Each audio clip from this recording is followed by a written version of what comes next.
सबों को जय यीशु यीशु सहाय, प्रेज द लॉर्ड। कैसे हैं आप सभी? कोई कैसे हैं?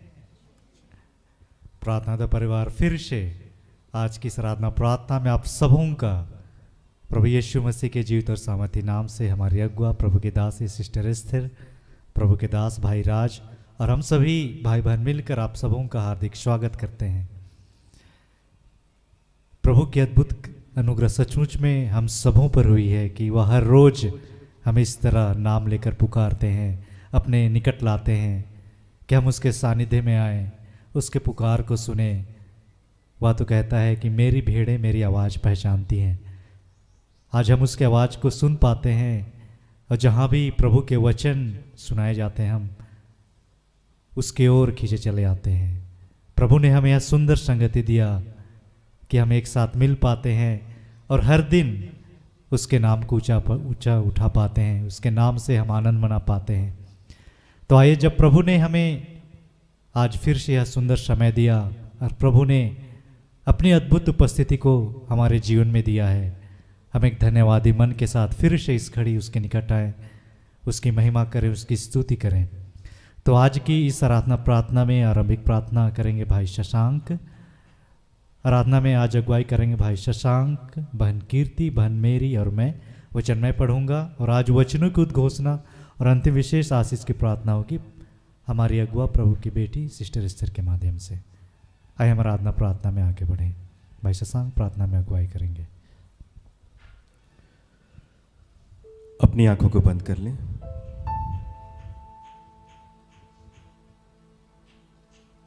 अगर संभव हो तो अपने हाथ को जैसे दुआ मांगते हैं उस प्रकार कर लें।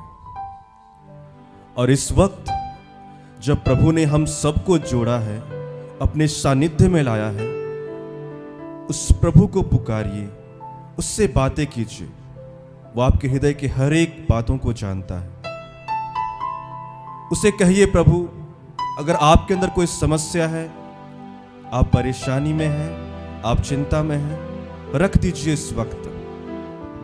वो ईश्वर इस घड़ी आपसे यही चाह रहा है और वो चाह रहा है कि आप इस वक्त उसे केवल हर एक परिस्थितियों के लिए धन्यवाद की भेंट अर्पित करें। कहे, प्रभु थैंक यू कि मेरे जीवन में दुख है। कहे, प्रभु धन्यवाद कि आज मैं रो रहा हूं, रो रही हूं। कहे, चुप ना रहे, अपने मुख को खोले। इस वक्त हम लोग प्रभु को पुकारने चाह रहे हैं, प्रभु को धन्यवाद की भेंट अर्पित करने चाह रहे हैं। मन में एक होइए। सारा आदर, महिमा, प्रशंसा, गुणगान प्रभु हम आपका करते हैं क्योंकि आप इस योग्य हैं। प्रभु हम तुझे प्रभु धन्यवाद की भेंट अर्पित करते हैं पिता, अपने हृदय से, क्योंकि तूने हम सबके जीवन को संवार दिया प्रभु, हम सबको निखार दिया प्रभु। हमारे दुखों में प्रभु हमारे आंसुओं को तूने मोती के समान बना दिया प्रभु, कीमती बना दिया प्रभु। धन्यवाद। और आपके उस अनमोल लहू के लिए भी प्रभु यीशु मसीह मैं आपका धन्यवाद करता हूं। परमेश्वर पिता, इस वक्त प्रभु हम आपको धन्यवाद की भेंट अर्पित करते हैं अपने व्यक्तिगत जीवन के लिए, हमारे सगे संबंधियों के लिए, हमारे आसपास के तमाम लोगों के लिए जो दुख में हैं, कष्ट में, खुश भी हैं, समृद्ध भी हैं, उनके लिए भी प्रभु हम आपका धन्यवाद करते हैं। इस वक्त धन्यवाद देता हूं प्रभु कि आपने प्रभु यीशु मसीह को हमें दे दिया, कि प्रभु यीशु मसीह हमारे जीवन में आए और हमारे जीवन को बदल दे।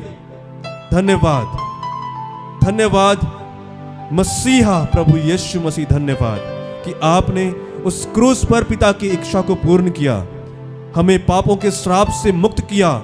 धन्यवाद, धन्यवाद प्रभु, उस लहू से हमें खरीद लिया, मोल लिया हमें और हमें अनोखा बना दिया।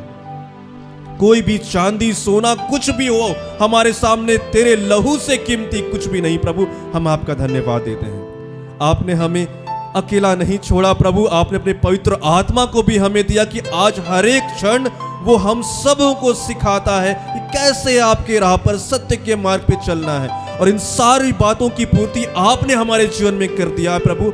धन्यवाद करते हैं। धन्यवाद करता हूं प्रभु, जब हम चलना नहीं जानते थे, आपने अपने दास दासियों को हमारे जीवन में भेजा कि वो आपके ही वचनों से व्यवहार के रूप में अपने बोली से हमें सिखाए कि हम आपको और जाने और करीब से आपको लिपट पाए।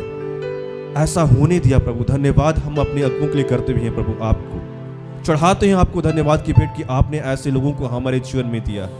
धन्यवाद इस प्रार्थना परिवार के लिए, धन्यवाद प्रभु हर एक छोटे बड़ों के लिए प्रभु धन्यवाद देता हूँ।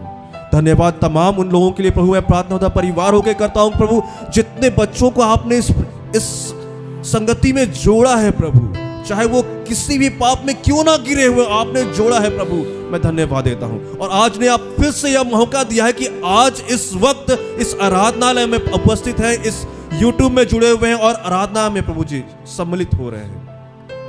प्रभु धन्यवाद करता हूं सारे लोगों के प्रभु, फिर से हर एक छोटे बड़े गुनाहों के लिए आपसे क्षमा मांगता हूं, दया मांगता हूं प्रभु, हम सबको धोकर शुद्ध और पवित्र कर दे। और इस वक्त जब हम आपकी आराधना करते हैं, आपका तेज आपका प्रकाश हम सब पर ऐसा उंडेल जाए प्रभु कि हम आपकी आत्मा से भर जाए और तेरी महिमा गाने लगे। ऐसा होने दे प्रभु, ऐसा होने दे, ऐसा होने दे। इन प्रार्थनाओं को प्रभु यीशु मसीह के नाम से मांगता हूं पिताजी, इसे दया से सुनकर स्वर्ग के राज में ग्रहण करें। आमीन। अपनी आंखों को बंद रखेंगे, अपनी आंखों को बंद रखेंगे, उसकी उपस्थिति को महसूस कीजिए। कहिए प्रभु इस वक्त हम आपकी आत्मा से भरना चाहते हैं, तू हमें ले जा उस जगह पर प्रभु जहां तेरा पवित्र आत्मा कार्य करता है, जहां तेरा पवित्र आत्मा हमें और भी मजबूती से थामे रखता है। ले जाइए प्रभु ऐसे स्थान पे इस वक्त हम जहां कहीं भी खड़े हैं बैठे हैं प्रभु, तेरी आत्मा से भर जाना चाहते हैं इस वक्त। चाहे हमारे जीवन में कष्ट ही क्यों ना हो प्रभु, हम इस कष्ट से दूर होना चाहते हैं प्रभु, हम इस पे सोचना नहीं चाहते, इस पर मनन नहीं करना चाहते, इस पर हम रोना नहीं चाहते। इस वक्त हम आपकी आत्मा से केवल भरना चाहते हैं और खुश और आनंद हो जाना चाहते हैं, आनंदित हो जाना चाहते हैं प्रभु। हम लोग एक गीत को गाएंगे और पुकारेंगे उस पवित्र आत्मा को।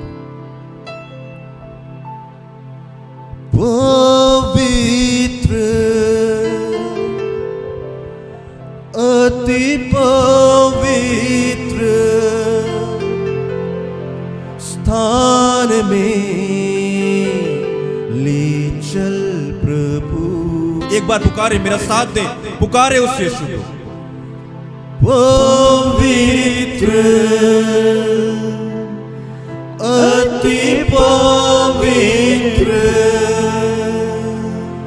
स्थान में ले चल प्रभु।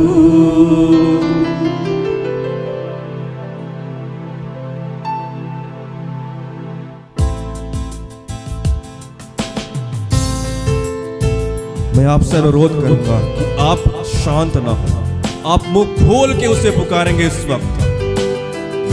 अगल बगल मत देखिए कौन कहाँ है, कौन आपके करीब बैठा है, मत देखिए। इस वक्त केवल देखिए कि आपके ठीक समीप प्रभु यीशु मसीह खड़े हैं, जो आपके हाथ को थामा हुआ है। चाहे आप घर में हो, आप वहां भी पाएंगे कि आप यीशु मसीह को अपने समीप पाएंगे।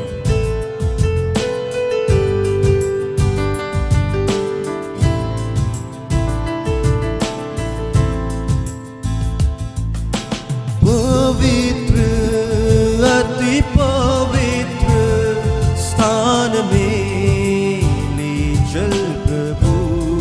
गाइए। पवित्र अति पवित्र स्थान में ले चल प्रभु।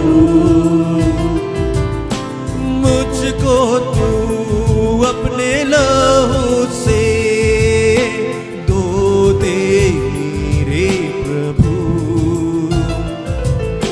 मुझको तू अपने लहू से धो दे मेरे प्रभु।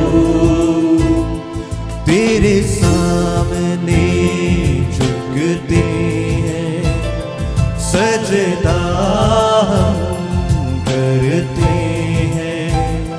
तेरे सामने झुकते हैं, सजदा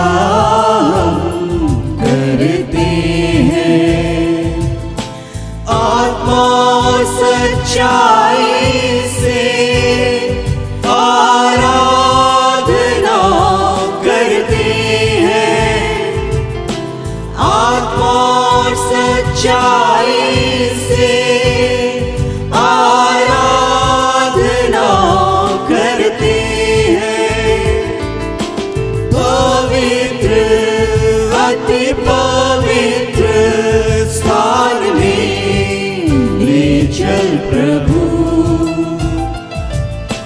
मुझको तू अपने लहू से धो दे मेरे प्रभु।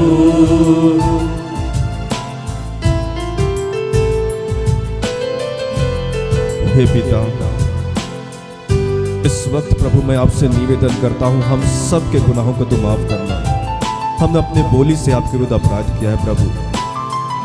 हमने प्रभु आपके मार्ग पे ना चलते हुए, आपकी आज्ञाओं शिक्षाओं को ना मानते हुए, अविश्वास के कारण प्रभु आपके विरुद्ध पाप किया है।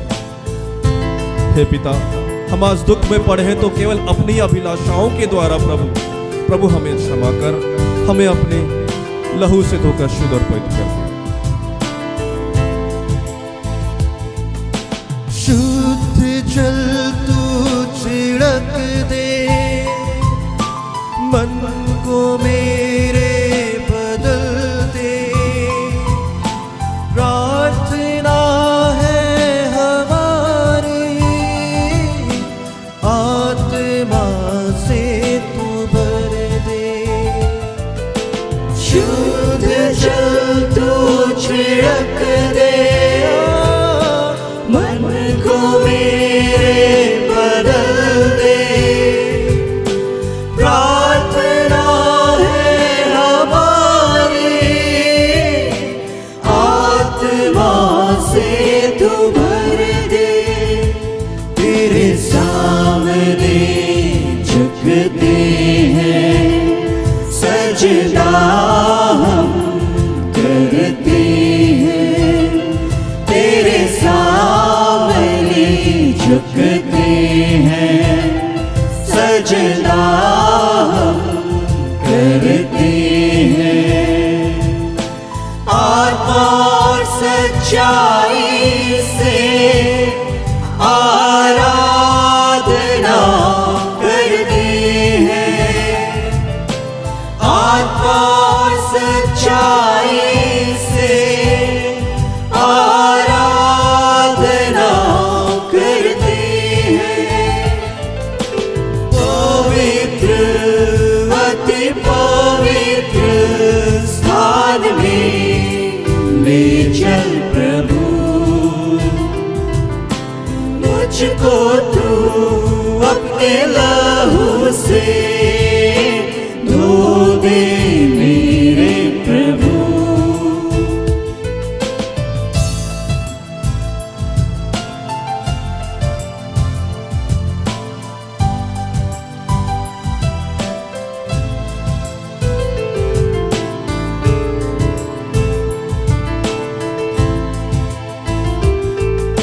जितना मैं तुझको जानूं, उतना ही करीब आऊं। जितना मैं तुझको चाहूं, उतना ही आशीष पाऊं। जितना मैं तुझको जानूं, उतना ही करीब आऊं। जितना मैं तुझको चाहूं, उतना ही आशीष पाऊं। तेरे सामने झुकते हैं, सजना हम करते हैं। तेरे सामने झुकते हैं, सजना हम करते हैं। आत्मा सच्चाई से आराधना करते हैं। आत्मा सच्चाई से आराधना करते हैं। पवित्र अति पवित्र स्थान में ले चल प्रभु। मुझको तू अपने लहू से धो दे मेरे प्रभु। पवित्र अति पवित्र स्थान में ले चल प्रभु, मुझको तू अपने लहू से धो दे मेरे प्रभु।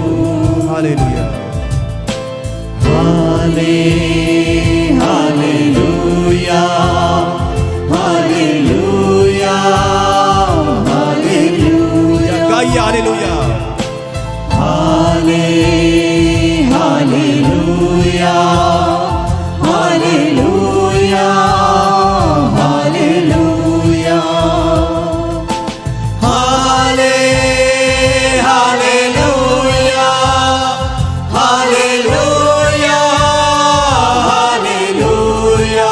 तेरी उपस्थिति, हाले हालेलुया हालेलुया हालेलुया।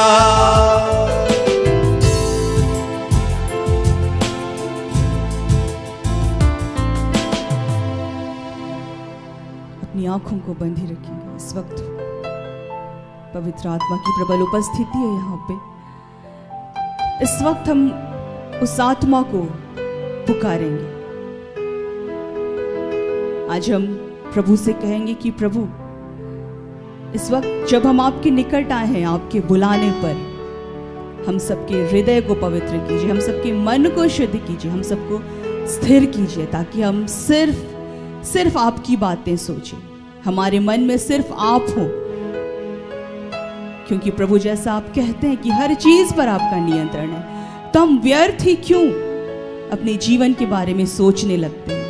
तो हे पिता, आज हमें ये सामर्थ्य दीजिए कि हम किसी भी बारे में ना सोचें, ना अपने मित्र के बारे सोचें, ना अपने माता पिता के बारे सोचें, सिर्फ ईश्वर के बारे सोचें। इस वक्त हम ईश्वर को पुकारे, ईश्वर से कहें कि हे ईश्वर, आज मुझ में समा जाइए, मेरे रोम रोम में बस जाइए, समा जाइए। मेरा एक एक अंग सिर्फ आपका गुणगान करे, मेरा शरीर आपका गुणगान करे, मेरी आत्मा, मेरा हृदय, मेरा मन सिर्फ आपका गुणगान करे। और आज कहे कि प्रभु, हमें आप में आनंदित रहना सिखाइए, हम सब आप में आनंदित रह सके, हर एक अपेक्षाओं से हम मुक्त हो सके और सिर्फ आपको देखें। आइए हम प्रभु के आदर में उनकी स्तुति करते हुए एक और गीत को गाएंगे। आराधना हो, आराधना खुदावंद यीशु की आराधना।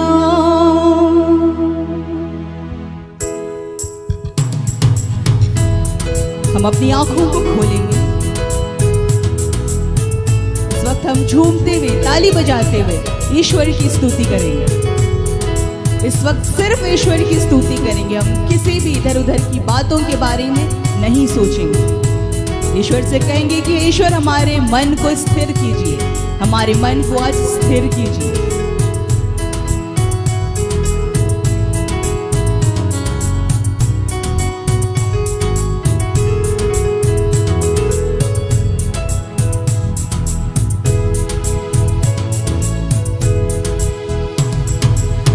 आराधना हो, आराधना खुदावंद यीशु की आराधना। आराधना हो, आराधना खुदावंद यीशु की आराधना। आराधना हो, आराधना खुदावंद यीशु की आराधना। आराधना हो, आराधना खुदावंद यीशु की आराधना।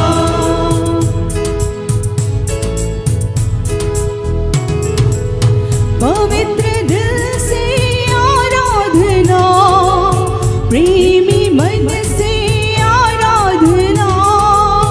पवित्र दिल से आराधना, प्रेमी मन से आराधना।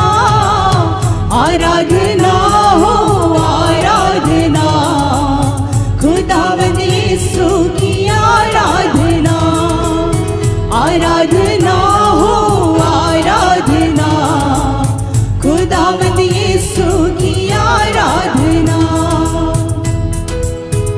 आइए खड़े हो जाए, खड़े होकर झूमते हुए इस गीत को गाएं।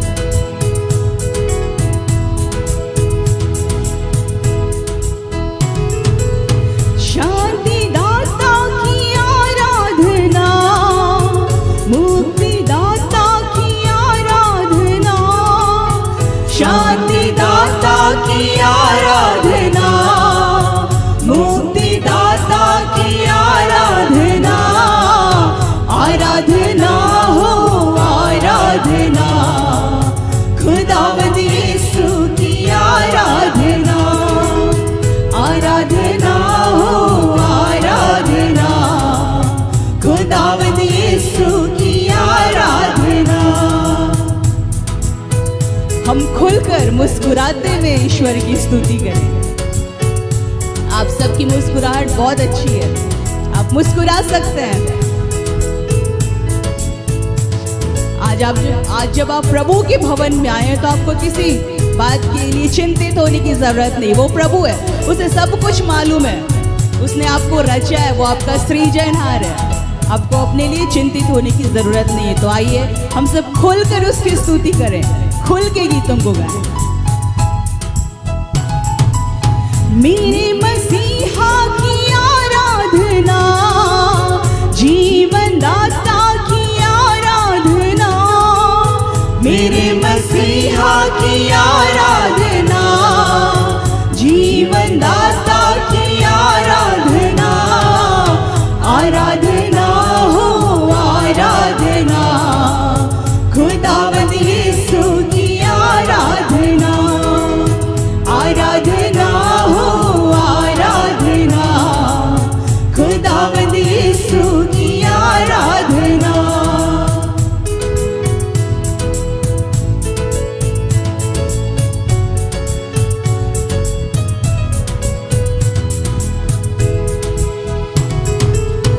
दूतों के संग आराधना, स्तुति प्रशंसा आराधना, दूतों के संग आराधना, स्तुति प्रशंसा आराधना, आराधना हो आराधना, खुदावंद यीशु की आराधना, आराधना हो आराधना, खुदावंद यीशु की आराधना, आराधना हो आराधना, खुदावंद यीशु की आराधना, खुदावंद यीशु की आराधना, खुदावंद यीशु की आराधना। हालेलुया। हालेलुया।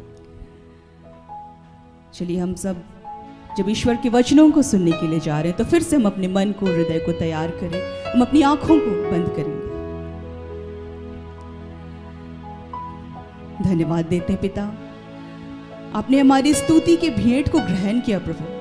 हे प्रभु, आज हम महसूस कर पाए प्रभु कि आपकी उपस्थिति हम सब के साथ थी।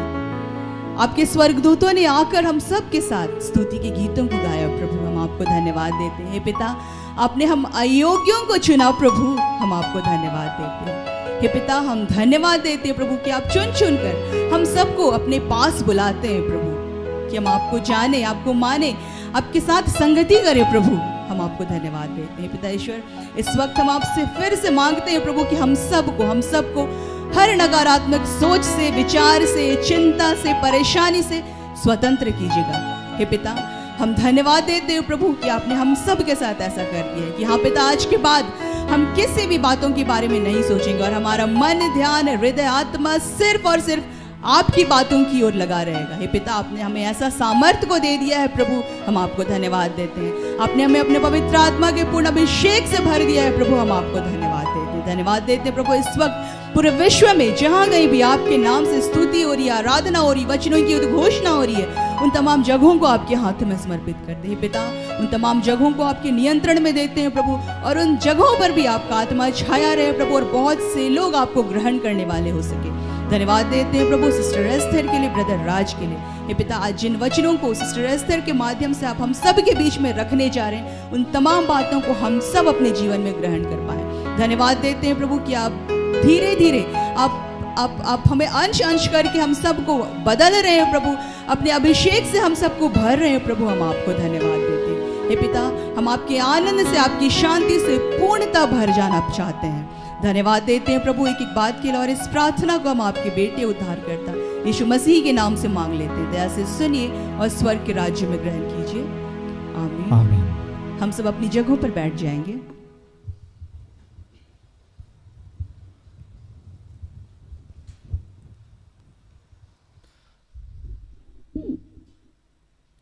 हम सभी आज के लिए ठहराए गए वचन को सुनेंगे, जिसे प्रभु ने हमें अपनी बेटी, अपनी दासी सिस्टर एस्थर के माध्यम से दिया है, जिसे हम पाते हैं नीति वचन, जिसे सुक्ति ग्रंथ भी कहा जाता है दूसरे अनुवाद में। नीति वचन सुक्ति ग्रंथ अध्याय 24 वचन संख्या 1 से लेकर 3 तक, जिसे वचन ऐसा कहता है, दुष्टों से ईर्ष्या मत करो, उनकी संगति की इच्छा ना करो, क्योंकि उनका हृदय हिंसा से भरा है और उनके मुख से अनिष्ट की बातें निकलती है। प्रज्ञा से घर बनता और समझदारी से दृढ़ होता है। यहाँ तक यह प्रभु की वाणी है। ईश्वर को धन्यवाद।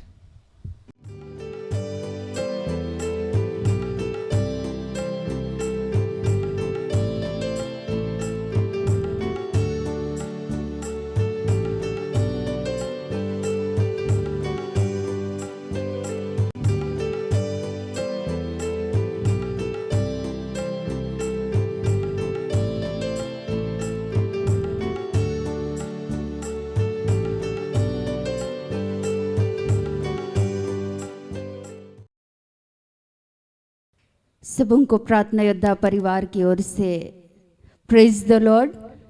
जय यीशु। यीशु सहाय। आप सभी कैसे हैं? ठीक है। आराधना अच्छा लगा? आइए, इस घड़ी जब आराधना अच्छा लगा, हम सबों ने प्रभु की उपस्थिति में अपने आप को पाया, तो इस घड़ी हम वचन को सुनेंगे। सभी इस वक्त में अपनी आंखों को बंद करेंगे। हम लोग प्रभु से प्रार्थना करेंगे। हे महान जीवित करुणामय प्रेमी पिता, सचमुच में प्यारे प्रभु, तू दयालु है, तू करुणामय परमेश्वर है। तू हम सबों पर नित्य प्रतिदिन अपनी दया और करुणा को दिखाते हैं पिता। आज हम जीवित और सुरक्षित पाए जाते हैं। हम सभी प्यारे प्रभु, आज हम सभी आपके समीप आने पाते हैं पिता। आज हम आपका धन्यवाद करते हैं। हम धन्यवाद करते हैं महान परमेश्वर पिता। बहुत सारे आपके बेटे और बेटियां जो संगति करना चाहते हैं किंतु वे नहीं कर पाते, किंतु हम सभी धन्य हैं पिता, जो आपने अपने वचन को सुनने के लिए अपने करीब बुलाया है। पर प्रभु पिता, आज एक एक भाई बहनों के लिए आपको धन्यवाद करते हैं। धन्यवाद करते हैं पिता, जितने भी तेरे प्रेम से अलग हैं पर प्रभु, उन सबों पर भी तू दया करना पिता। आज तुझसे प्रार्थना करते हैं पिता, पुत्र पवित्र आत्मा के नाम पर आपकी आत्मा की अधीनता को चाहते हैं पिता। जहाँ भी तेरे नाम से जितने तेरे सेवक और सेविकाएं खड़े हैं पिता, आज तेरे जीवित वचन की उद्घोषणा करने के लिए जहाँ भी तेरे नाम से संगति कर रहे हैं पिता, हर जगह तो अपनी आत्मा के द्वारा अपने उपस्थिति को देना पिता। जब भी हम तेरे जीवित वचन को सुनेंगे प्यारे प्रभु, हर एक वो बंधन पिता परमेश्वर जो हमें आपसे जुड़ने नहीं देती है, ऐसी हर एक बातों को तोड़ते हैं पिता परमेश्वर। इस घड़ी हम आपकी अधीनता को चाहते हैं। हम सबों के पापों के लिए तुझसे क्षमा चाहते हैं पिता। और सचमुच में प्यारे प्रभु, इस घड़ी आपने कहा है बोलने वाले तुम नहीं बल्कि पिता का आत्मा होगा। आइए पिता, अपने पवित्र आत्मा के द्वारा एक एक वचनों के मर्म को हम सबों के बीच में प्रकट कीजिए पिता, ताकि हम सभी आपके पवित्र वचन के अनुसार जीवन को जी सके और हम सबों के जीवन के द्वारा आपके नाम को महिमा मिले पिता। हम धन्यवाद करते हुए इस प्रार्थना को प्रभु यीशु के नाम से मांगते हैं। दया से सुनिए और ग्रहण कीजिए। आमीन। आज का जो पवित्र वचन हम सबों ने सुना, मैं फिर से पढ़ना चाहूँगी। बुरे लोगों के विषय में डाह ना करना और ना उनकी संगति की चाह रखना, क्योंकि वे उपद्रव सोचते रहते हैं और उनके मुंह से दुष्टता की बातें निकलती है। घर बुद्धि से बनता है और समझ के द्वारा स्थिर होता है। आज ईश्वर हम सबों से इस वचन के द्वारा सुक्ति ग्रंथ नीति वचन का लेखक ही है सुलेमान। और सुलेमान अपने जनता के बीच में कार्य करने के पहले ईश्वर से क्या मांग रहे थे? धन मांगे थे? नहीं, क्या मांगे थे? प्रज्ञा, ज्ञान, बुद्धि, विवेक मांगे। और वही सुलेमान के द्वारा इस नीति वचन, इस सुक्ति ग्रंथ को लिखा गया है। और वो आज हम सबों को बतलाते हैं कि हम लोगों को बुरे लोगों के विषय में डाह ना करना, ना उनकी संगति की चाह रखना। ईश्वर इस वचन के द्वारा बोल रहे हैं, जो लोग गलत लोग हैं वे जब फलते फूलते हैं तो ईश्वर बोल रहे हैं कि उससे आपको ईर्ष्या और द्वेष नहीं करना चाहिए। ये शिक्षा की बातें हैं। चूंकि जो गलत लोग गलत तरीके से धन को अर्जित करते हैं वे थोड़े ही समय में फलने और फूलने लगते हैं। लेकिन हम लोग कई बार सोचते हैं, अच्छा हम तो ईश्वर के मार्ग में प्रभु के वचन के अनुसार चल रहे हैं, फिर भी हमारे जीवन में प्रभु की आशीषें नहीं मिल रही है, दिखाई नहीं दे रहा है। लेकिन जो गलत लोग हैं, गलत तरीके से जो लोग धन को अर्जित करते हैं, वे लोग थोड़े ही समय में क्या करने लगते हैं? फलने और फूलने लगते हैं। ईश्वर आज इस वचन के द्वारा बोल रहे हैं, उनसे डाह ना करना, उनसे ईर्ष्या नहीं करना। और ईश्वर बोल रहे हैं, ना उनकी संगति की चाह रखना। ऐसे लोगों से आपको क्या करना है? अलग ही रखना है, दूरी बनाए रखना है। लेकिन हम लोग क्या सोचते हैं, अच्छा वो व्यक्ति तरक्की किया बहुत जल्दी ही और जल्दी से वो फल फूल रहा है, बढ़ रहा है, तो हम लोग क्या करते हैं? उनकी संगति में कई बार चले जाते हैं। लेकिन ईश्वर का वचन हम सबों को जीवन जीने का मर्म को, कैसे जीवन को जीना है, इसके लिए रास्ता दिखाते, इसलिए समझाते हैं। और इसलिए आज इस वचन के द्वारा बोल रहे हैं। तो हम सभी अगर वचन को नहीं पढ़ेंगे तो हम लोगों को बारीकी से जानकारी होगी नहीं। लेकिन ईश्वर बोल रहे हैं कि उन लोगों से अपने आप को क्या करना है? अलग करना है। और दूसरे खंड में बोल रहे हैं, क्योंकि वे उपद्रव सोचते रहते हैं और उनके मुंह से दुष्टता की बातें निकलती है। हमेशा ऐसे लोग क्या करते हैं? एक दूसरे की हानि करना चाहते हैं। आपको थोड़े समय के लिए आप उनके करीब जाइएगा तो आपको लगेगा कि ये लोग मेरी मदद करेंगे, हम भी जल्दी से तरक्की करेंगे। लेकिन बात बात में उन लोगों के बीच में क्या होता है? विवाद हो जाता है, वे आपस में ही लड़ने लगते हैं। ऐसा देखे हैं आप लोग? देखे हैं ना? आज यहाँ रांची में बहुत सारे लोग ज़मीन का कारोबार करते हैं और ऐसे समय में मालिक तक पैसा नहीं पहुंचता है। और ऐसी परिस्थिति में कई बार दो लोग होते हैं जो ज़मीन को डील कर रहे होते हैं। तीसरा व्यक्ति कौन? ज़मीन का मालिक। लेकिन क्या करते हैं? वे दोनों ही आपस में पैसे के लिए लड़ने और झगड़ने लगते हैं और मालिक तक पैसा नहीं पहुंचता है। और कई बार हम सबों ने ऐसा देखा है कि वे दोनों आपस में ही लड़ते हैं, उपद्रव मचाते हैं और एक दूसरे की वे क्या कर जाते हैं? हानि कर देते हैं। ऐसा सुने हैं आप लोग न्यूज़पेपर सब में, है ना? तो इसीलिए ईश्वर आज इस बातों को समझाना चाहते हैं कि बेटा आप लोग ऐसे लोगों से क्या करना? अलग रहना। ये लोग उपद्रव मचाने वाले लोग हैं, ये लोग गलत करने वाले लोग हैं, उनसे अपने आप को बचाना है। और उनके धन और संपत्ति के लिए आपके मन में ईर्ष्या नहीं होना चाहिए।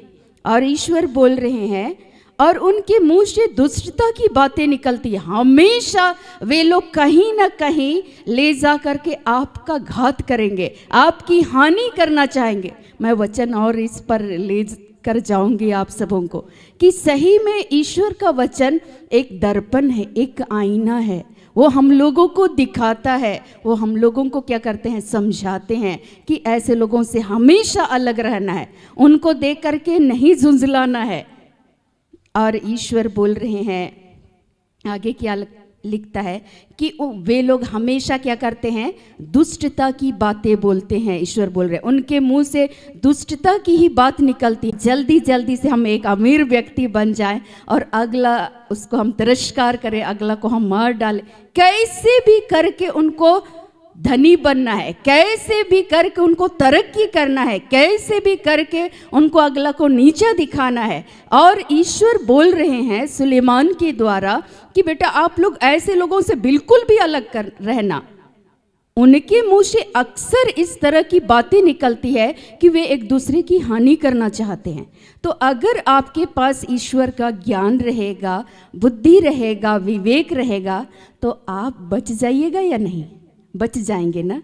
लेकिन अगर आपके पास जानकारी नहीं होगी तो आप क्या करेंगे, उन्हीं के पीछे भागने लगेंगे, उन्हीं की संगति करने लगेंगे। लेकिन वे शीघ्रता के साथ बढ़ते हैं और बड़े ही तेजी के साथ वे नीचे धराशाही हो जाते हैं, वे गिर जाते हैं, वे नष्ट हो जाते हैं। प्रभु का वचन क्या कहता है, 16 उसी का 24 का 16 के दूसरे खंड में लिखता है, परंतु दुष्ट लोग विपत्ति में गिरकर पड़े ही रहते हैं। वे लोग अचानक तरक्की करते हैं और अचानक जब गिर जाते हैं, गिर करके वही गिरे हुए रहते हैं, वे दोबारा उठ ही नहीं पाते हैं। क्योंकि क्यों? ईश्वर बोल रहे वे लोग गलत पर गलत करते रहते हैं, गलत बातें बोलते हैं, गलत तरीके से धन संपत्ति को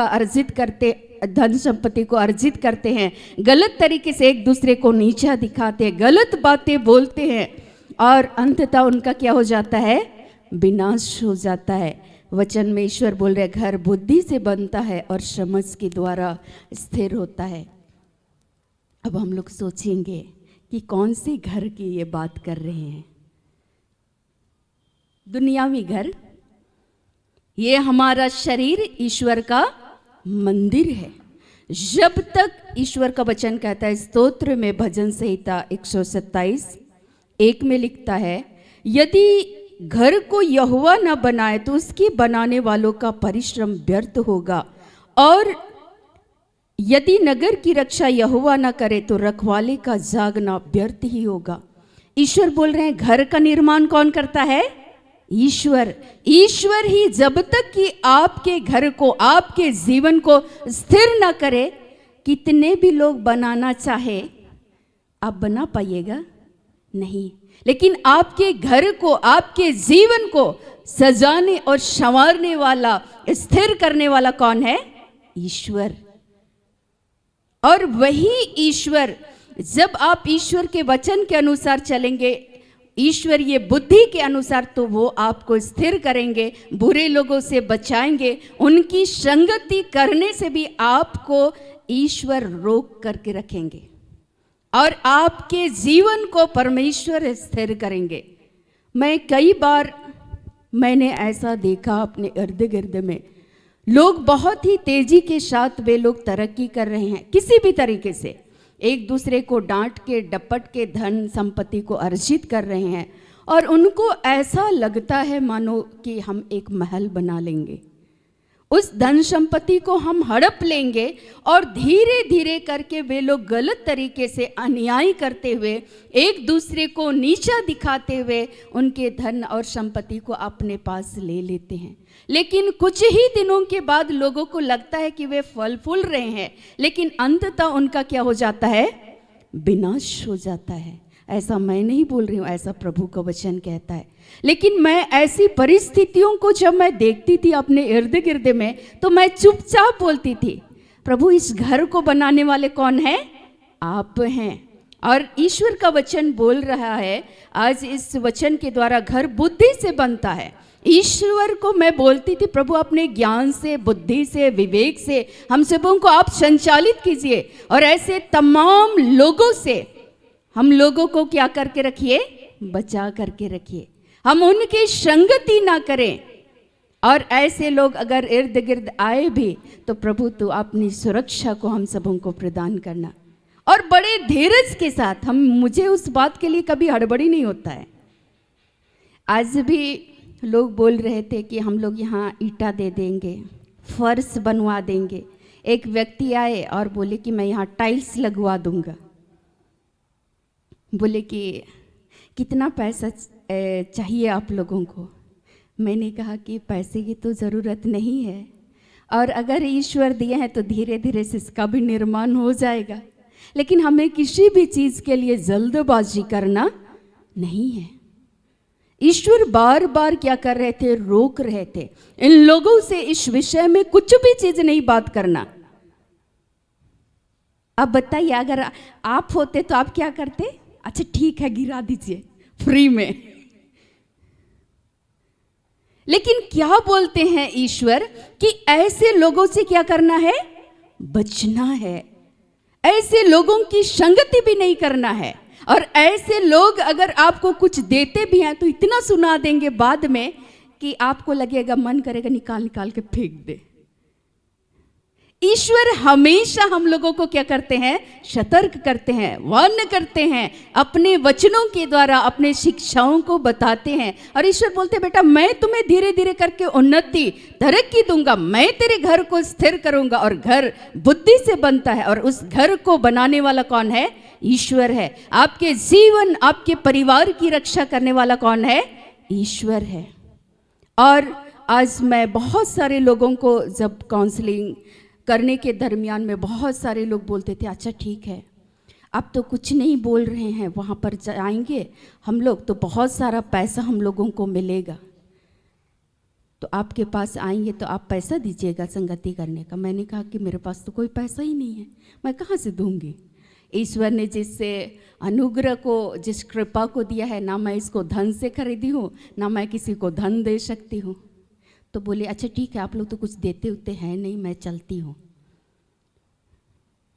मैंने कहा कि अच्छी बात है, आप चले जाइए, आपकी मर्जी, आपको करना है तो आप संगति कीजिए। भाई हम लोग तो कुछ भी नहीं दे सकते, लेकिन जो हमारे पास है वो आपको देंगे। ईश्वरीय ज्ञान, ईश्वरीय बुद्धि, ईश्वरीय विवेक को। मुझे बहुत सारे लोग प्रारंभिक दिनों में कुछ लोग आए एक स्कॉर्पियो से, और वो लोग बोले कि बहन हमारे लिए प्रार्थना कर दीजिए, आपके नाम से रांची में हम लोग एक फ्लाइट खरीद देंगे और एक गाड़ी खरीद देंगे, बस हम लोगों के लिए प्रार्थना कर दीजिए। मैंने कहा, हाथ जोड़ दिए, मैंने कहा प्रभु ने कहा ये लोग दुष्ट लोग हैं, इनकी संगति तक नहीं करना, इनसे चर्चा भी नहीं करना किसी भी विषय में। मैंने कहा कि और कोई बात है? तो बोले नहीं, हम लोगों को ऐसा लगा, ऐसा प्रेरणा मिला है कि आपको इस घड़ी घर की आवश्यकता है। मैंने कहा रहने के लिए ईश्वर छत दिए हैं, तन ढकने के लिए प्रभु वस्त्र देते हैं, खाने के लिए भोजन देते हैं। तो हम बोले किसी भी चीज़ की आवश्यकता नहीं है, हमारा ईश्वर प्रबंध करने वाला परमेश्वर है। वे लोग बोले घमंडी लड़की। मैंने कहा ठीक है भाई, हम ऐसे ही हैं। लेकिन ईश्वर हमेशा ऐसे लोगों से क्या करता है? हम लोगों को बचाता है। मैं ऐसा नहीं बोल रही हूँ, जिस राह पे चल रहे हैं हमारे भी जीवन में चुनौती आती है। वे लोग बोल रहे हैं कि इतना अच्छा तुमको घर दे रहे हैं, तुम घर नहीं ले रही हो, तुम्हारे लिए बोल रहे हैं गाड़ी खरीद देंगे, तुमको गाड़ी दे रहे हैं हम लोग, तो लेने में क्या जाता है? मैंने कहा कि नहीं चाहिए। प्रभु ने बताया कि ये लोग अनैतिक तरीके से उस धन को अर्जित किए हैं और इस तरीके से ये लोग तुमको गुलाम बनाना चाहते हैं। मैंने कहा कि किसी का गुलामी हमें नहीं बनना है। जिस ईश्वर ने हमें एक दासी बनाया है, हम उसी के गुलाम बन करके उसके कार्य को करें, ये ज़रूरी नहीं है क्या? मैंने कहा कि पानी उन्हें पीना है तो बोलिए, आप लोगों का क्या सेवा करें? नहीं, फिर तुम तो इनकार कर दिए, अब तो तुम्हारे पास हम लोग जा रहे हैं। मैंने कहा ठीक है, ईश्वर आप लोगों को आशीष दे। तुरंत आप लोगों को ऐसे लोगों को क्या करना है? पहचानना है। तो आप कैसे पहचानेंगे? वे लोग तुरंत आपको लोभ देंगे, लालच देंगे, और ईश्वर बोल रहे हैं उनसे झुंझलाना नहीं है, उनसे डाह नहीं करना है, उनसे ईर्ष्या नहीं करना है। मेरे साथ एक भाई, एक हॉस्पिटल में, हम लोग सेंट विटा के जस्ट बगल में लालपुर रोड में ही हॉस्पिटल है, मैं वहाँ प्रेयर करने के लिए गई थी। मैं जिस व्यक्ति के लिए वहाँ प्रेयर करने के लिए गए थे, और उसके बाद उस व्यक्ति के जीवन में परमेश्वर ने काम किया और वो उसी घड़ी चंगे हो गए। मेरे साथ जो भाई मुझे लेकर गए थे वहाँ, और उसके बाद जो अंकल लोग वहाँ पर थे वो लोग बोल रहे हैं अब भी तुमको 50,000 रुपया हम लोग देते। मैंने कहा ना ना ना ना ना ना, मैं चंगाई देने वाली नहीं हूँ। ईश्वर ने कहा कि इनको देख करके तुम मत झुंझलाओ। वे लोगों के पास बहुत सारी धन और संपत्तियां थी। ईश्वर बोल रहे हैं ऐसे धन से अपने आप को क्या करना, अलग करना। मैंने कहा कि ठीक है अंकल, मैं जिस काम के लिए आई थी हो गया काम पूरा, मैं जा रही हूँ। रुको रुको रुको रुको बेटा, कुछ करना है तुम्हारे लिए। मैंने कहा नहीं नहीं नहीं नहीं, कुछ करने की जरूरत नहीं है। हम बोले हमारा प्रभु हमें खिलाता है, हमारा प्रभु हमारे लिए प्रबंध करता है। और वो लोग बाद में मुझे फिर फोन कर रहे थे और बोले एक काम कर दोगी, आपको 2.5 लाख रुपया देंगे। हर पग पग में सोचिए कि चुनौती आता है, और ऐसी चुनौतीपूर्ण स्थितियों में या तो हम उन बातों में उलझ करके रह जाएं या तो फिर हम ऐसे लोगों से अलग हो जाएं। मैंने कहा कि अंकल धन्यवाद, मेरा प्रभु प्रबंध करने वाला ईश्वर है। तो बोले कि प्रबंध करने वाला कहाँ से देता है? तो हम बोले ईश्वर स्वर्ग से उतरते हैं क्या? तो मैंने कहा कि हाँ उतरते हैं। ईश्वर एलिया के लिए कौवा को भेजे, और हमारा प्रभु भी हमारे लिए प्रबंध करता है। और मैं ऐसे लोगों से, ईश्वर बोलते हैं रिश्ता भी नहीं रखना है, उन लोगों से अलग हो जाना है। मैं प्रार्थना करने लगी, प्रभु ये लोगों का फोन मेरे फोन पे आए ही नहीं, ऐसे लोगों को प्रभु तू अलग कर दे। और मैं प्रार्थना करूंगी कि प्रभु तो इनको सद्बुद्धि दे, इनको ज्ञान दे, ताकि वो अभी आपके ज्ञान को, आपके बुद्धि के अनुसार अपने जीवन का निर्वाह कर सके। मैं उनके गुनाहों के लिए तुझसे क्षमा चाहती हूँ। हमेशा बार बार प्रलोभन आता है, बार बार वे लोग आपको अपनी संगति में लाने का कोशिश करेंगे, लेकिन आप कैसे बचेंगे? यदि घर की रक्षा यहोवा न करे, राजमिस्त्रियों का परिश्रम व्यर्थ है। यदि प्रभु ही घर न बनाए तो क्या लिखा हुआ है भूषण उस बाइबल में?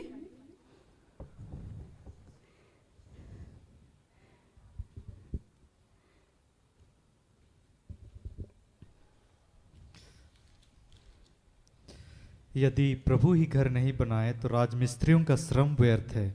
यदि प्रभु ही नगर की रक्षा नहीं करे तो पहरेदार व्यर्थ जागते हैं। यदि प्रभु ही नगर की रक्षा ना करे तो पहरेदार व्यर्थ ही जागते हैं। तो आपका पहरा देने वाला कौन है?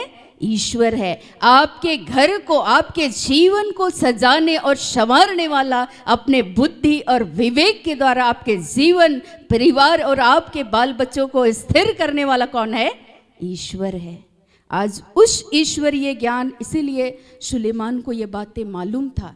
इसीलिए सुलेमान को जब बोला गया कि मांग, आपको क्या चाहिए बोलो, तो सुलेमान बोलते हैं हमको कुछ भी नहीं चाहिए, हमको प्रज्ञा चाहिए, ज्ञान चाहिए, बुद्धि चाहिए, विवेक चाहिए। वो ईश्वर से धन नहीं मांगे, और ईश्वर से जब बुद्धि, ज्ञान और विवेक को मांगे तो ईश्वर स्वतः ही, जितना उससे पहले किसी राजा के पास धन और संपत्ति नहीं था, उतना ईश्वर उसको धन और संपत्ति का आशीष भी दिए। ज्ञान, बुद्धि, विवेक, प्रज्ञा तो दिए सो दिए ही, लेकिन उसके अतिरिक्त परमेश्वर ने उसे धन और संपत्ति हर दृष्टिकोण से भरपूरी से उनके जीवन को क्या किया? आशीषित किया। तो आपको जल्दबाजी किसी भी काम में करना नहीं है, तभी आप लोगों को पहचान पाएंगे, तभी आप ईश्वर के राह पर चल पाएंगे। और ईश्वर का वचन कहता है, मैं अब वचन पे जाऊंगी। स्तोत्र भजन संहिता 37 में प्रभु का वचन कहता है, कुकर्मियों के कारण, एक में लिखता है, कुकर्मियों के कारण मत कुड़, कुटिल काम करने वालों के विषय में डाह ना करना। कितनी बार भजनकार दाऊद इस बात को लिखते हैं कि जो लोग कुकर्म करते हैं, गलत करते हैं, उनसे ईर्ष्या भी नहीं रखना।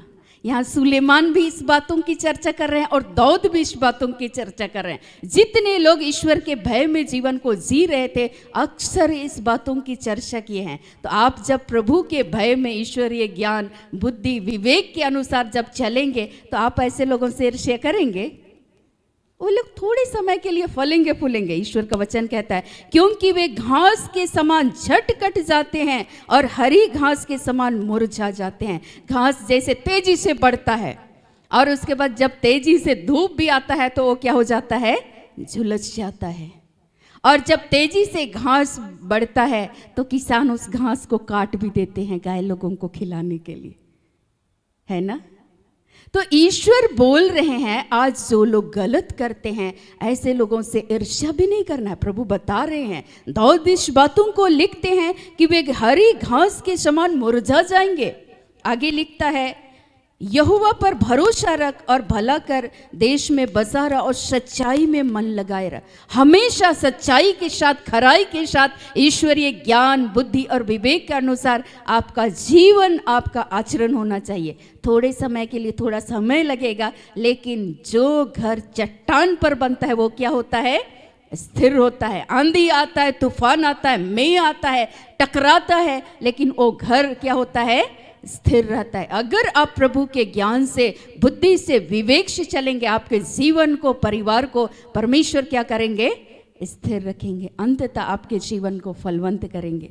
आज हम लोग सवेरे आराधना करने के बाद हम लोग चर्चा कर रहे थे परिवार के सदस्यों के साथ। मैंने कहा कि अच्छा बताइए, किसी ज़माने में हम लोग पत्ता झाड़ू करने के लिए जाते थे, तो हमारे रिलेटिव ने कहा कि अरे सवेरे सवेरे हमारे आंगन में इतनी सारी पत्तियां भर जाती है कि आंगन झाड़ू करते करते बहुत सारा बड़ा टोकरी में ही पत्ता इकट्ठा हो जाता है। मैंने कहा बताइए पहले ज़माने में कहाँ कहाँ जाते थे, तो नाम याद दिला रहे थे। मैंने कहा उस क्षेत्र में तो मैं गई नहीं हूँ, लेकिन एक अनुभव कर रहे थे कि सही में प्रभु की करुणा है, सही में प्रभु की दया है, सही में प्रभु की करुणा है कि उस समय में जो लोग गलत सलत करते थे, कई बार डाली भी, पेड़ भी काट दिया जाता था। मैं अपनी बहन को बोल रही थी कितने मूर्ख लोग थे हम लोग, अगर डाली काट लेते तो लकड़ी का इंतजाम हो जाता, लेकिन ज्ञान ही नहीं था, बुद्धि ही नहीं था, विवेक ही नहीं था, तो कहाँ कहाँ पत्ता झाड़ू करने के लिए कितने दूर दूर तक चले जाते थे। वो हंस रही थी और सब लोग सुबह सुबह हम लोग आराधना कर लिए और हम लोग हंस रहे थे। सही में प्रभु हम लोगों के जीवन को अपने ज्ञान, बुद्धि और विवेक के द्वारा स्थिर करता है। मैंने कहा कोई बात नहीं, लेट ही सही, लेकिन जब प्रभु अपने ज्ञान, बुद्धि, विवेक के द्वारा जब हमारे जीवन में कार्य किया तो प्रभु ने हम लोगों को क्या किया है, स्थिर किया है। मैं बोली कि आज तो हम लोग कैसे बनाते हैं भोजन, प्रभु हमारे लिए प्रबंध करने वाला ईश्वर है। तो वे लोग हंस रहे थे, मतलब बोल रहे थे कि अब भी तुम याद करती है। तो हमारे जीवन की वास्तविकता को हम लोगों को स्मरण करना है, कभी भी भूलना नहीं है। और ईश्वर हमेशा हर पल लेकिन गलत तरीके से अन्याय करके या गलत तरीके से धन अर्जित कर ले या एक दूसरे की हानि करे, इस चीज से परमेश्वर हमेशा बचाते थे। मुझे याद है कि मछली फंसाने के लिए क्या बोलते हैं आप लोग, कुमनी होता, लोग क्या करते थे, अच्छा हमारे पास ढेर सारा होगा, ढेर सारा मछली इकट्ठा करेंगे, तो वे लोग क्या करते थे, अब हम लोग तो महिला तो जाएंगे कहाँ, शाम में लगा के छोड़ देते थे और हम लोग सोचते थे अच्छा अगले सुबह को जाएंगे। और वे सारे लोग जिसके मन में दुष्टता था, जो लोग कुटिल काम करते थे, जो लोग दुष्ट लोग थे, जो लोग गलत तरीके से धन को, संपत्ति को अर्जित करना चाहते थे, एक दूसरे को नीचा दिखाना चाहते, वे रात को घूम के सारा कुमने में जितना मछली हुआ करता था सब मछली लेके वो लोग चले आते थे। और अगले दिन फिर पूछते थे अच्छा तुम लोगों के कुमने में कितना मछली फंसा। मैंने कहा बिल्कुल भी नहीं, नहीं फंसा, अगर मछली चाहिए तो पैसा दे देना और मछली लेके चले जाना। मैंने कहा कि यही लोग इसका मतलब बदमाशी किए हैं। और बाद में वे लोग कुमने भी चोरी करते थे, मछली भी चोरी करते थे और पूरा घर में हैंग करके रखे थे। मैंने कहा प्रभु बोलते हैं इन लोगों को देखकर मत झुंझलाओ, इनसे ईर्ष्या नहीं करना, इन लोगों से अलग हो जाना।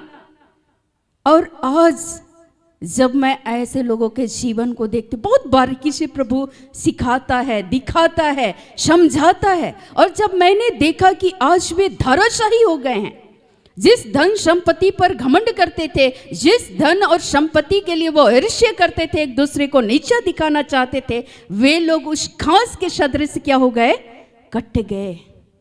और ईश्वर बोल रहे हैं यदि आप ईश्वरीय बुद्धि ज्ञान विवेक के अनुसार ईमानदारी से जब आप प्रभु के भय में जीवन को जीते हैं, ईश्वर के वचन के अनुसार ईश्वरीय बुद्धि के अनुसार जब आप चलते हैं, तो प्रभु आपके जीवन को क्या करते हैं? स्थिर करते हैं। तो मैंने बताया साधारण तरीके से, आज जो आप लोगों के जीवन परिवार में जब अपने इर्द गिर्द के लोगों को देखते हैं, तो जो लोग जल्दी तरक्की कर रहे हैं और अगर आपका नहीं हो रहा है, आप इतने दिनों से प्रभु के वचन के अनुसार जीवन को जी रहे हैं, तो आप क्या हो जाते हैं? कुढ़ने लगते हैं। ऐसा होता है या नहीं? उन लोगों के प्रति कई बार हमारे मन में ईर्ष्या होता है, अच्छा इतने दिन से हम तो धर्म कर्म का काम कर रहे हैं, फिर भी हमारे जीवन में फलवंत नहीं हो। ये लोग को देखिए। लेकिन ईश्वर बोले वे झट ही उस घास के समान क्या हो जाएंगे? घट जाएंगे। एक बार गिर जाएंगे और वे दोबारा उठ नहीं पाएंगे। लेकिन जब आप ईश्वरीय बुद्धि ज्ञान के अनुसार चलते हैं, तो उसी सुक्ति ग्रंथ, उसी नीति वचन का 24 उसका 16 पद, उसका मैं सेकंड खंड पहले बोली थी, अब उसका पहला खंड में क्या लिखता है? जो लोग ईश्वरीय बुद्धि ज्ञान के अनुसार चलते हैं, उनका जीवन कैसे होता है? क्योंकि धर्मी चाहे 7 बार गिरे तो भी उठ खड़ा होता है। लेकिन जो लोग ईश्वरीय बुद्धि ज्ञान विवेक के अनुसार चलते हैं, यदि वे गिरते भी हैं, तो ईश्वर उनको उठाकर क्या करता है? खड़ा करता है। ईश्वर बोले 7 बार गिरे। बाइबल में 7 3 का अक्सर चर्चा किया गया है, और ये 3 और 7 ये 100 को इंडिकेट करता है। आप 100 बार भी गिरेंगे, लेकिन ईश्वर आपको क्या करेंगे? उठाकर खड़ा करेंगे, आपके जीवन को स्थिर करेंगे, आपके जीवन को आशीषित करेंगे। लेकिन वैसे लोग हमेशा हमेशा के लिए क्या हो जाते हैं? नष्ट हो जाते हैं। होते हैं या नहीं? होते हैं।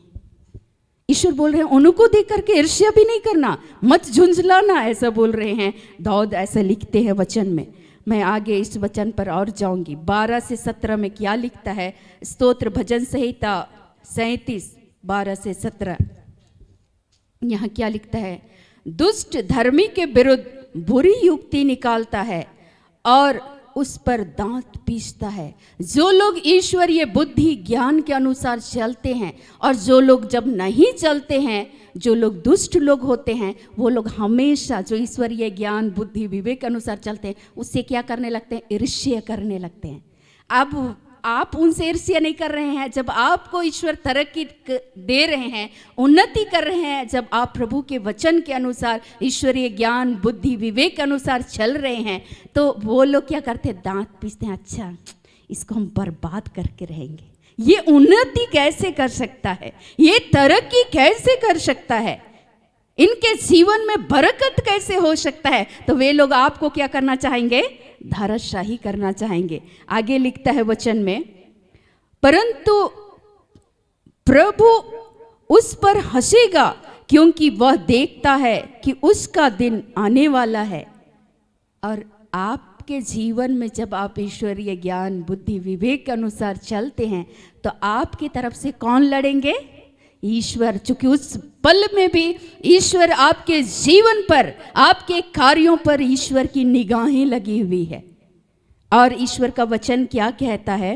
दुष्ट लोग तलवार खींचे और धनुष चढ़ाए हुए हैं, ताकि दीन दरिद्र को गिरा दे और सीधी चाल चलने वालों को वश में कर ले।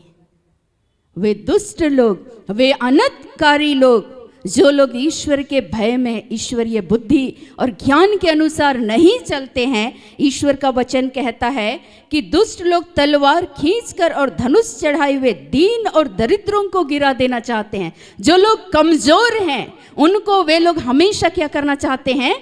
बर्बाद करना चाहते हैं। लेकिन आप कमजोर नहीं हैं, आप प्रभु के भय में जीवन को जी रहे हैं, आप प्रभु के ज्ञान बुद्धि विवेक के अनुसार चल रहे हैं। आपके जीवन की रक्षा करने वाला कौन है? ईश्वर है। आपको बचाने वाला कौन है? ईश्वर है। वे लोग कितना भी धनुष चढ़ाए, कितना भी आपकी हानि करने का कोशिश करे, लेकिन वे आपको बर्बाद नहीं कर पाएंगे। प्रभु ऐसा बोल रहे हैं, क्योंकि आपके पक्ष से कौन कार्य करेंगे? ईश्वर। और ईश्वर बोल रहे हैं कि ताकि दीन दरिद्र को गिरा दे और सीधी चाल चलने वालों को वालों का वध करे। वे लोग अक्सर, जो लोग दुष्ट लोग होते हैं, गलत लोग होते हैं, वे दूसरे की हानि की ही योजना तैयार करते हैं। आगे ईश्वर का वचन लिखता है 15 में, उनकी तलवारों से उन्हीं के हृदय छिदेंगे और उनके धनुष तोड़े जाएंगे। धर्मी का थोड़ा सा धन और दुष्टों के बहुत से धन से उत्तम है, क्योंकि दुष्टों की भुजाएं तो तोड़ी जाएंगी, परंतु यहोवा धर्मियों को संभालेगा। जो लोग ईश्वरीय ज्ञान, बुद्धि और विवेक के अनुसार चलेंगे, उनको कौन संभालेगा? ईश्वर। और जो लोग गलत करके दूसरों को, गरीबों को नीचे दिखा करके, दरिद्र कौन है? जो थोड़ा भी प्रभु के वचन के अनुसार चलने का प्रयास कर रहा है, वो लोग क्या करना चाहेंगे? उनको नष्ट करना चाहेंगे।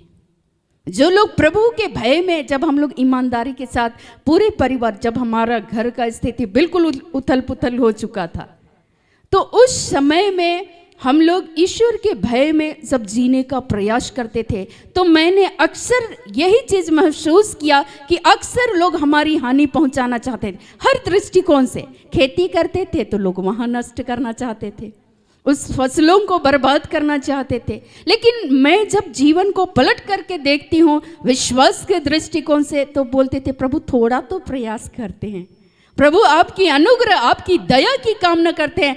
इन बुरे लोगों से, इन दुष्ट लोगों से, इन अनर्थकारी लोगों से प्रभु बचाना। और प्रभु ने हमेशा ही बचाया। मैंने पहले भी बताया कि एक बार हथियार लेके लोग मेरी माँ को ही मारने के लिए उसके गर्दन पे लंबा चौड़ा हथियार रखा हुआ था, और सभी के सब लोग भाग चुके थे। लेकिन ईश्वर बोलते हैं कि वे लोग पल भर में नष्ट हो जाएंगे। और मेरी माँ बोल रही थी, अगर हम प्रभु के भय में जीवन को जीते हैं, अगर मैंने किसी का, आज के दिन तक मैंने किसी की हानि नहीं चाही, तो मेरा प्रभु इस तरह की मृत्यु से मुझे मरने नहीं देगा। उनका विश्वास दे करके मेरा विश्वास बढ़ा उस समय में। मैं आपको बताऊं कि ईश्वर क्या बोल रहे हैं, उनकी तलवारों से उन्हीं के हृदय छिदेंगे। वे जिस तरह से हरकत करेंगे अपने बोली व्यवहार के द्वारा या अपने कार्यों के द्वारा, ईश्वर बोल रहे हैं उसी से वे लोग नष्ट हो जाएंगे, बर्बाद हो जाएंगे। एक सप्ताह के अंदर में उनकी पत्नी मर गई।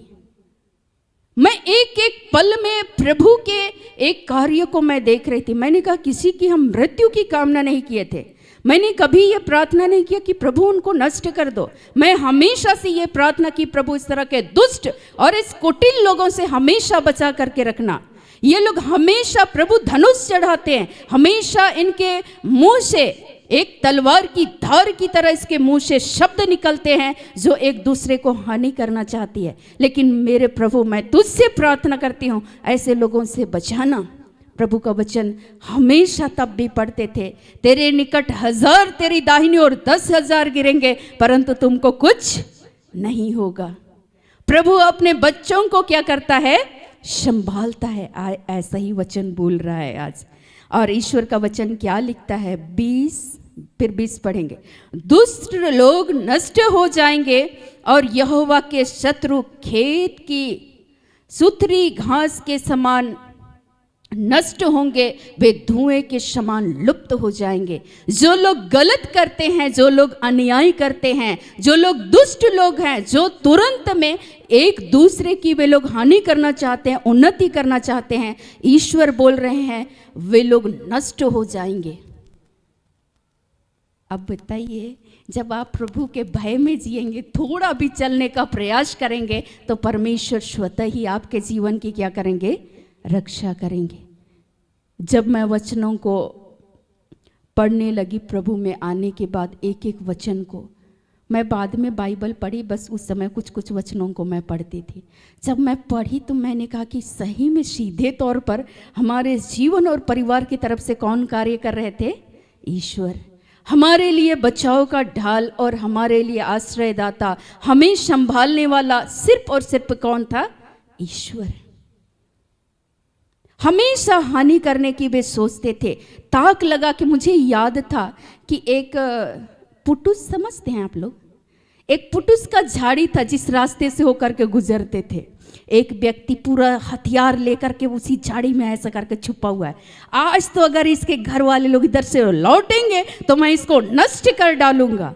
और जब मैं दूर ही से देख रही थी कि ये व्यक्ति घात लगाकर यहाँ पर बैठा हुआ, मैं एकदम मेरा हाथ ऊपर उठा और मैं प्रार्थना करने लगी, प्रभु इन बुरे लोगों से, इन दुष्ट लोगों से प्रभु तू हमारे जीवन और मेरे परिवार की तू रक्षा करना। और ऐसे संसार भर में जहाँ भी ये दुष्टता की युक्ति करते हैं, दुष्टता की योजना रचते हैं प्रभु, बनाते हैं, पिता उनके हृदय को बदल देना और ऐसे लोगों से बचा करके रखना। वो जैसे वो मुझे नहीं देखे थे, जैसे ही वो कुछ दूर में थे, यहाँ और गेट उतनी दूर में वो घात लगा के बैठे हुए थे, मैं इतनी दूर पे थी, उसको एहसास हुआ होगा कि पीछे कोई है। जैसे वो पलट के देखे और बोले कि अब हम तुमको काटेंगे। वो झाड़ी पर से छुपे हुए थे, अब भागते हुए मेरे तरफ आ रहे थे। और मैंने कहा कि प्रभु अब तो सिर्फ और सिर्फ बचाने वाले कौन है? आप ही हैं। आपने कहा है वे शीघ्र घास की तरह नष्ट हो जाएंगे, लेकिन मेरे पिता मैं इनकी बर्बादी की कामना नहीं करती हूँ। मैंने इनका क्या बिगाड़ा है? ना मैंने इसकी धन की हानि की, ना मैंने इससे कुछ मांगा है, लेकिन प्रभु हम तो तेरे भय में जीवन को जीना चाहते हैं। लेकिन इनके मन में अक्सर ईर्ष्या होता है, अक्सर द्वेष होता है, अक्सर ये एक दूसरे की हानि करना चाहते हैं। लेकिन मेरे प्रभु जब भी हम जाएं, जहां भी जाएं, प्रभु तू हमारी रक्षा करना। आपने कहा तुम मेरी आंख की पुतली हो। प्रभु आंख की पुतली की तरह हर पल मैंने ये अनुभव किया, लेकिन उन तमाम लोगों के जीवन को जब मैं उनकी दशा को देखती हूँ आज, तो मुझे गहरा दुख होता है। वे नहीं जानते हैं कि वे क्या कर रहे थे, लेकिन वे अनर्थकारी, वे कुकर्म करने वाले, वे दुष्टता करने वाले लोग शीघ्र ही नष्ट हो जाएंगे। उनका घर, धन, संपत्ति, सब चीज बर्बाद हो गया, सब तहस नहस हो गए। कई ऐसे लोग हो गए जो घर से बेघर हो गए हैं। और वे आज जब मैं अपने क्षेत्र में जाती हूँ, कई बार उनकी आंखों में आंसू होते हैं, मुझे देखकर तरस आता है। वो लोग बोले कि गिरते पड़ते ही सही, लेकिन आप लोग ईश्वर के भय में जीवन को जी रहे हैं। और आज आपके जीवन में, आपके घर में, आपके परिवार में प्रभु की शांति और आनंद और मेल मिलाप के साथ आप लोग जीवन को जी रहे हैं। लेकिन उस समय जब वे लोग राज्य कर रहे थे, तो उस समय हमें उनको देख करके ईश्वर क्या बोलता है? उनसे अलग कर रहना, उनकी संगति भी नहीं करना, झुंझलाना मत। तो मैं आपको बता रही हूँ, जब आप कार्य करने के लिए निकलेंगे, आपके कार्यस्थल पर कई ऐसे लोग मिलेंगे, आपके इर्द गिर्द में जहाँ आप रहते हैं, जिन लोगों के बीच में आप कार्य करते हैं, वहाँ ऐसे लोगों के बीच में हो सकता है आपको सामना करना पड़ेगा। लेकिन ऐसी परिस्थिति में सिर्फ और सिर्फ आपको इन लोगों से बचाने वाला कौन होगा? ईश्वर। कब? जब आप ईश्वरीय बुद्धि ज्ञान के अनुसार चलेंगे तब। और ईश्वर का वचन कहता है 34 और 35 में, फिर मैं उसी का वचन पढ़ूंगी। मैंने दुष्ट को बड़ा पराक्रमी और ऐसा फैलता हुआ देखा जैसा कोई हरा पेड़ अपने निज भूमि में फैलता है। ईश्वर बोल रहे हैं जो लोग दुष्ट करते हैं वे लोग फलते फूलते हैं। जैसे हम लोग एक पेड़ को देखते हैं जिसको पानी मिलता है, वो लहलहाते हुए अच्छा से बहुत सुंदर तरीके से वो बढ़ता है बहुत तेजी से। लेकिन ईश्वर बोल रहे हैं कि जैसा कोई हरा पेड़ अपने निज भूमि में फैलता है, परंतु जब कोई 34 भी पढ़ेंगे, ईश्वर बोलते हैं कि यहोवा की बाट जोहता रहा, उसके मार्ग पे बना रहा, और वह तुझे बढ़ाकर पृथ्वी का अधिकारी कर देगा। जब दुष्ट काट डाले जाएंगे तब तू देखेगा। लेकिन जब आप प्रभु के ज्ञान, बुद्धि और विवेक के अनुसार चलेंगे, प्रभु आपको संभालेंगे, सुरक्षा देंगे। और जो लोग गलत करेंगे, दुष्टता के कार्य को करेंगे, ये लोग काट डाले जाएंगे, नष्ट हो जाएंगे। कितनी बार बाइबल में इस बात की चर्चा की गई है। इसीलिए जल्दी से आपको धनी बनने के चक्कर में रहना नहीं है। गलत तरीके से आपको उन्नति और तरक्की नहीं चाहिए। मुझे नहीं चाहिए, आप लोगों को चाहिए नहीं। जहाँ मैं देखती हूँ कि अगर गलत हो रहा है तो कम बोलते जरूर है, लेकिन उस समय जब बोलेंगे तो सामने वाले का आर पार उसका हृदय छिद जाएगा। क्योंकि सत्य के अनुसार चलेंगे, सत्य प्रभु के वचन के अनुसार जब हम चलते हैं, ये खराई से चलना होगा। और इसमें चलने में परमेश्वर हमारी सहायता करेंगे। मैंने देखा कि गार्जियन के अभाव में कई सारी चुनौतियां आई। मेरी सभी बहनें घर के बाहर रहती थी और इस दरमियान में मैं देखती थी बचपन से, और ऐसे लोग फल रहे थे, फूल रहे थे। अक्सर मैं देखती थी अपने इर्द गिर्द में, टोले में, समाज में, और वे लोग अक्सर नेगलेक्ट करते थे। मैं बोलती थी प्रभु हम आपके मंदिर है, इस घर को, इसको तो स्थिर करना पिता परमेश्वर, लोग देखे और जाने प्रभु कि तू हमारे बीच में वास करता है, आप हमारे साथ चलते हैं पिता, हम आपकी उपस्थिति में जीवन को जीते हैं। वे लोग देखे और वे लोग जाने पिता, हमको इस भीड़ की तरह हमें जीवन नहीं जीना है, इनके जैसे अनर्थ कार्य को हमें नहीं करना है, इनके जैसा मुझे तरक्की नहीं चाहिए। और वहाँ से मेरे अंदर में एक चीज़ आया, नहीं प्रभु में होंगे तो थोड़ा भी रहेगा तो उसमें हम संतुष्ट रहेंगे। इसीलिए आज भी भाई अक्सर बोलते ये लोग पता नहीं क्या क्या खिलाते हैं, मार जोर खिलाते, आज भी मैं साग भात बड़े चाव से खाती हूँ। लेकिन ईश्वर बोल रहे हैं अगर वे लोग जो दुष्ट लोग हैं, वे लोग अगर गलत तरीके से धन संपत्ति का अर्जित करते हैं, वे लोग मांस मछली खाते हैं, ईश्वर बोल रहे उससे अच्छा रूखी सूखी भोजन कर लेना ही सही है। ये सब वचन में चर्चा है, उससे अच्छा साग पात खा लेना है आपको। लेकिन ऐसे लोगों की संगति तक नहीं करना है, उन लोगों से अलग हो जाना है आपको। आपके पास कुछ नहीं है, आपका पिता धनवान है। आपका पिता जब चाहेगा तो आकाश के झरोकों को खोल देगा, वो आपके जीवन को फलवंत करेगा, वो आपके जीवन को आशीषित करेगा, आपके जीवन को उन्नत करेगा। और जब प्रभु के कार्य के लिए आगे आए तो प्रभु पैदल ही चलकर, साइकिल में ही चलकर, बस में चलते हुए, ट्रेन में चलते हुए, कैसे भी करके प्रभु के वचन का प्रचार करने के लिए, दूसरे तक प्रभु का संदेश लेकर जाने के लिए उस समय जब जाया करते थे, प्रभु हमारे लिए गाड़ी का प्रबंध किए। और जब प्रबंध किए, उस गाड़ी में चलते थे तो लोग बोलने लगे ये लोग बहुत पैसा का डिमांड करते, पक्का किसी से गाड़ी डिमांड किए होंगे, और इसलिए आज ये 4 व्हीलर से घूमते हैं।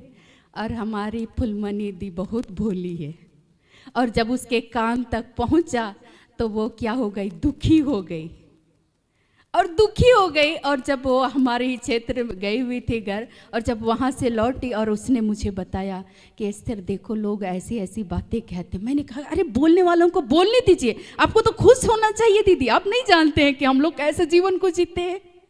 हम बोले खुश होना चाहिए जब लोग इस तरह से कमेंट करते हैं।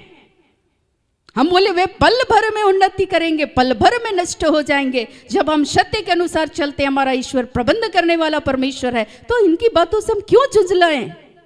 हमारे जीवन को स्थिर बनाने वाला, हमारे जीवन को सुदृढ़ और मजबूत बनाने वाला, इस घर की रक्षा करने वाला कौन है? ईश्वर है। और हमारे जीवन को सजाने और संवारने वाला कौन है?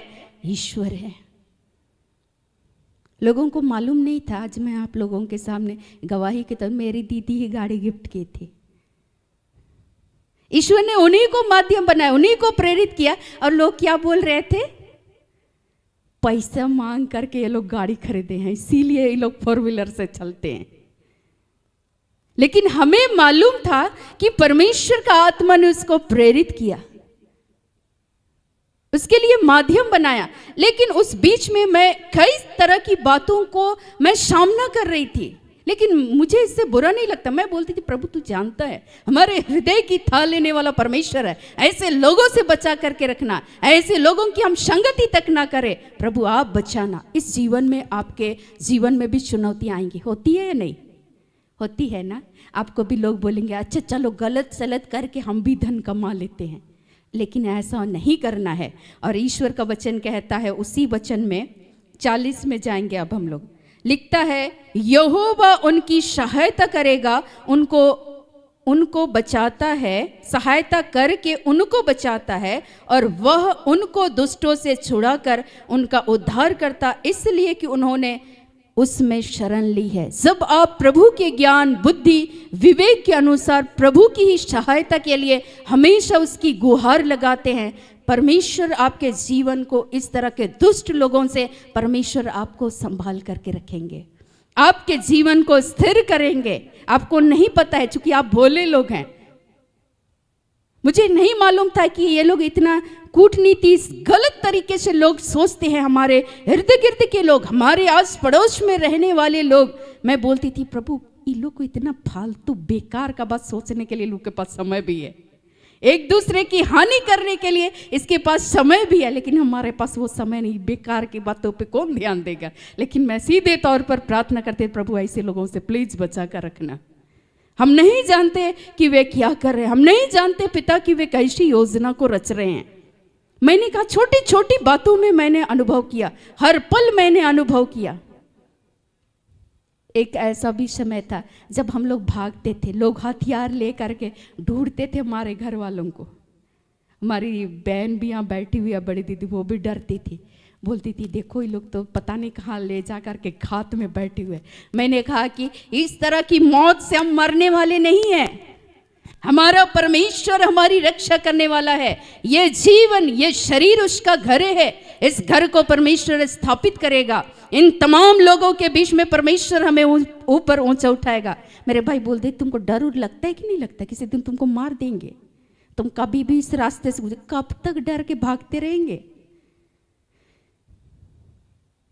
हमेशा हर पल मैंने अनुभव किया, एक एक क्षण में। मैं मेरे पिता के जीवन को भी मैं देखी थी, लेकिन परमेश्वर हमेशा ही बचा करके। वे ड्यूटी से आते थे, रास्ते में लोग घात लगा करके रखते थे।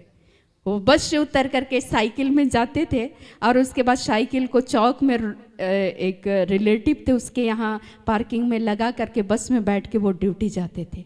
वापस आने के दौरान में कितनी बार वे उनका घात किया जा रहा था, कितनी बार दुष्ट लोग योजना बना रहे थे उनको नष्ट करने के लिए। एक बार वो तोरपा से ही और एक मैनेजर भी जाते थे, वो लोग कौन भी नवा टोली ड्यूटी के लिए जाते थे। वो लोग बता रहे थे हम लोग को पोकला के पास ही हमारी जो मैनेजर की जिस कार में हम लोग जाते थे उसको वहीं रोक दिया गया और बोले गाड़ी का लाइट ऑफ करो, पैसा निकालो। लेकिन जो लोग इस तरह से गलत काम कर रहे थे, मेरे पिताजी उसको पहचान ले, उसका नाम लेके बोले तो चुप हो गए। बोले अरे दादा आप लोग हैं, जय जय जय।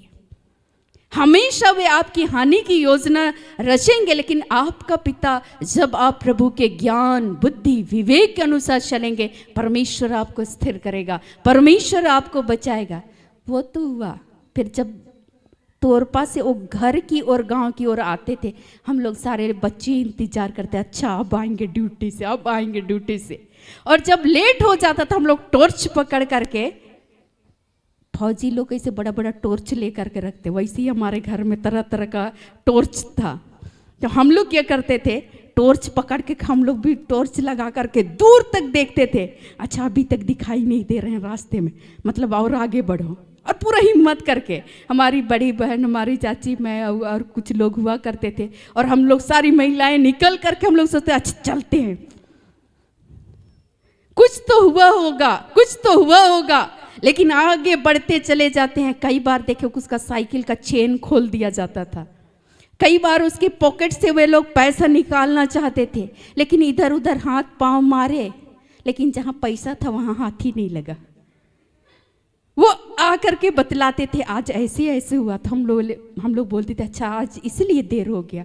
हम लोग कोई बात नहीं, हमेशा रोज दिन ईश्वर को याद करके चलिएगा, परमेश्वर आपको संभालेंगे। इस तरह के दुष्ट लोग जो योजना तैयार करते, षड्यंत्र रचते हैं, इन तमाम लोगों से परमेश्वर आपको संभालेंगे। वो भी बोलते थे मैं ऐसा मृत्यु से नहीं मरूंगा, और हम लोग बोलते सही, ऐसा ही पॉजिटिव सोचिए। मैं बोलती थी अक्सर, चूंकि मैं उनके करीब थी, मैं बोलती थी एकदम पॉजिटिव सोचिए। ऐसे लोग जो योजना रचते हैं, इनसे परमेश्वर आपको बचा करके रखेंगे, आपके जीवन को परमेश्वर से। कितनी बार ऐसा हुआ।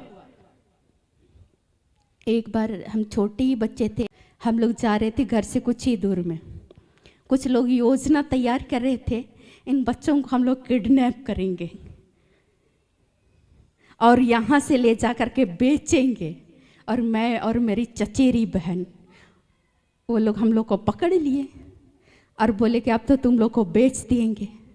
मैं सोचने लगी अब क्या करें, अब क्या करूँ। लोग जोरदार पकड़े हुए हैं, छोटे बच्चे थे, और अब हम सोच रहे प्लीज प्रभु अब तो बचा लेना, इन लोगों से बचा लेना। चूंकि ऐसा वे लोग औरों के साथ कर चुके थे, कई हत्याएं हो चुकी थी हमारी जानकारी में, कई छोटे बच्चों को मार दिया गया था, उनके पिता ही कुकर्म करते थे उन लोगों के साथ में। और मैं प्रभु से अब पुकारने के अलावा मेरे पास कुछ नहीं। प्रभु अपने दास को संभालता है ना, अपने लोगों को बचाते। मैं जोर से एक ही बार यीशु बचाइए बोली और मैं दांत लगा दी, काटी।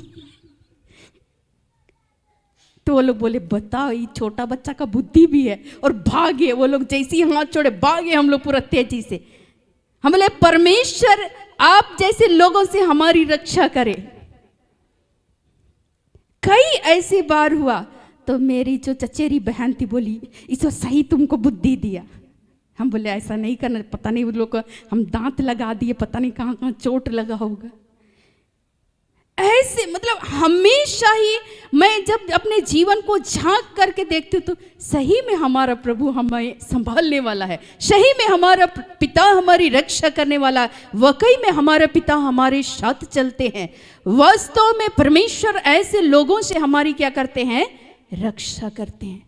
चूंकि मैं हमारे ही बगल में मैंने देखा था एक छोटे बच्चे को वो लोग मुरहू साइड से उठा कर लाए थे, एक घर में बंद करके रखे थे, और वो बच्चा को 2 दिन से बंद करके रखे थे उसका कत्ल करने के लिए।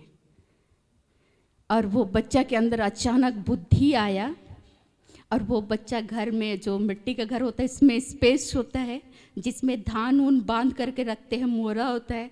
तो बच्चा क्या किया कि उसी में वो लोग बंद करके रखे थे 2 दिन से। और बच्चा क्या किया कि ऐसा उसको बुद्धि ज्ञान मिला कि उसके सहारे वो उस घर तक पहुंचा और स्पेस दे करके ऊपर से नीचे छलांग लगाया और किसी दूसरे घर में चला गया। और उस बच्चे ने बताया कि मुझको अचानक बेहोश किया गया था, मुझे पता ही नहीं मैं कहाँ हूँ, लेकिन मेरा घर मुरू है, मेरा नाम ये है, मेरा अता पता ये है, मुझको मेरे घर तक पहुँचा दीजिए। उस बच्चे ने रिक्वेस्ट किया और दूसरे लोगों ने उसको बचाया। पता नहीं उसके बाद लोग जानते थे उस बस्ती वाले लोग इसको मारने के लिए लेकर के आए थे। ऐसे कई बार परमेश्वर ने बचाया। और उसी घर के उनके बच्चे लोग मेरे ही फ्रेंड थे जिसका हत्या हो चुका था। तो हम लोग जानते थे कि कैसे वे अनर्थकारी लोग हैं, कैसे वे लोग दुष्ट लोग हैं, कैसे वे अपने ही सगे बच्चों का खून कर सकते हैं। मैं बहुत करीबी से उसी का पिता कत्ल किया और उसी को छुपा दिया कुछ दूर तक ड्रॉप करने के लिए। लेकिन परमेश्वर आपको हर घड़ी क्या करता है, बचाता है उन बुरे लोगों से, उन गलत लोगों से। लेकिन बाद में उनके जीवन में ईश्वर उनका न्याय किया और वे नष्ट हो गए, बर्बाद हो गया, भी खत्म हो गया, सब माहौल भी शांत हो गया। लेकिन ईश्वर बोलते हैं वे लोग शीघ्रता के साथ वे धन संपत्ति अर्जित होगा, हम लोग फलेंगे फूलेंगे। इसलिए वे लोग धान की खेती करते थे। वो लोग सोचते थे हम लोग बलि चढ़ाएंगे तो हमारे जीवन में बलि परिवर्तन करना चाहिए, इसीलिए वे लोग इस तरह से हानि करने की योजना तैयार करते थे। अगर कोई नहीं मिला तो अपने सगे लोग, उससे भी कोई नहीं मिला तो अपना खुद का उंगली काट देते थे। तरह तरह से मैंने देखा कि ऐसे ऐसे गलत लोग योजना तैयार करते हैं। लेकिन जब आप प्रभु के ज्ञान बुद्धि और विवेक के अनुसार चलते हैं तो परमेश्वर आपके घर को क्या करते हैं, स्थिर करते हैं। इसीलिए वचन कह रहा है घर बुद्धि से बनता है और समझ के द्वारा स्थिर होता है। कौन ऐसा कर सकता है जिसके अंदर में प्रभु का बुद्धि, ईश्वर का ज्ञान विवेक नहीं है, वे ही ऐसा करेंगे ना।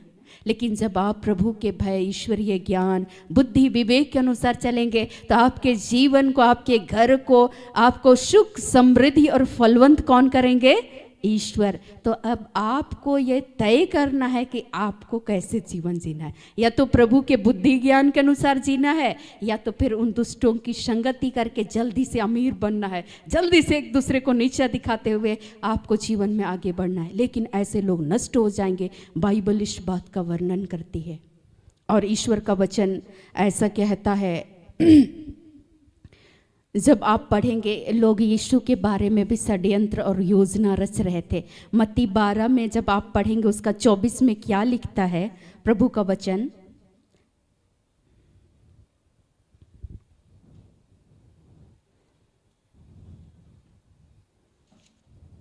हर जगह ये चर्चा किया गया है।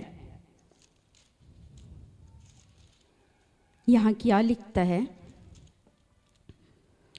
परंतु फरीसियों ने यह सुनकर, यह तो दुष्टात्माओं के सरदार बलजबूल की सहायता के बिना दुष्टात्माओं को नहीं निकालता।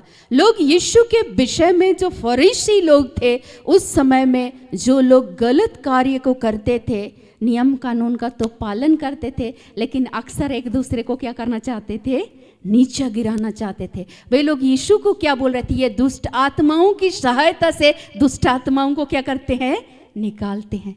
ये कहाँ लिखा हुआ है, वचन में। जब आप प्रभु में आगे बढ़ेंगे, क्योंकि यीशु के द्वारा कई सारे चिन्ह चमत्कार हो रहे थे, वहाँ यीशु मसीह गूंगे, जो व्यक्ति गूंगा था, उसके अंदर के उस दुष्ट आत्मा को यीशु मसीह ने शब्द कहकर निकाल दिया। वो गूंगा बोलने लगा। तो लोग सोचने लगे, उस समय के जो याजक लोग थे, फरीसी लोग थे, वो लोग यीशु के विषय में ही षड्यंत्र रच रहे थे। उसी के विरुद्ध में वे लोग योजना तैयार कर रहे थे। जब आप तरक्की करेंगे, लोग आपको भी नष्ट करने के क्या करेंगे, योजना तैयार करेंगे। लेकिन आपको उस वक्त में प्रभु के वचन को याद करना है, और प्रभु के वचन के अनुसार, उस बुद्धि के अनुसार, उस विवेक के अनुसार चलेंगे तो आपको परमेश्वर क्या करेंगे, बचाएंगे। ईश्वर का वचन और एक जगह लिखता है, मत्ती 9:34 में भी यही वचन लिखा हुआ है। बार बार इस चीज़ों को हम लोग देखेंगे कि ईश्वर कैसे यीशु मसीह को पिता ने क्या किया, बचाया। यहाँ लिखता है कि परंतु फरीसियों ने कहा, यह तो दुष्ट आत्माओं के सरदार की सहायता से दुष्ट आत्माओं को निकाल। कितने चारों सुसमाचार में इस बातों का वर्णन किया गया है। लोग यीशु को छोड़ रहे थे, आपको छोड़ देंगे, आपको नीचे गिराना नहीं चाहेंगे, चाहेंगे ना, लेकिन ऐसे लोगों से संगति नहीं कर। यीशु अक्सर क्या करते थे, वहां से आप धीरे से सरक लेते थे, भाग जाते थे, और परमेश्वर पिता यीशु मसीह को अपनी सुरक्षा को दे रहे थे। तो जब आप यीशु ईश्वरीय बुद्धि ज्ञान के अनुसार चल रहे थे, तो जब आप भी प्रभु के ज्ञान बुद्धि विवेक के अनुसार चलेंगे, तो आपको सुरक्षा कौन देंगे, ईश्वर। आपको स्थिर कौन करेंगे, पिता। और ईश्वर का वचन कहता है, स्तोत्र भजन संहिता 141 पद संख्या 9 और 10,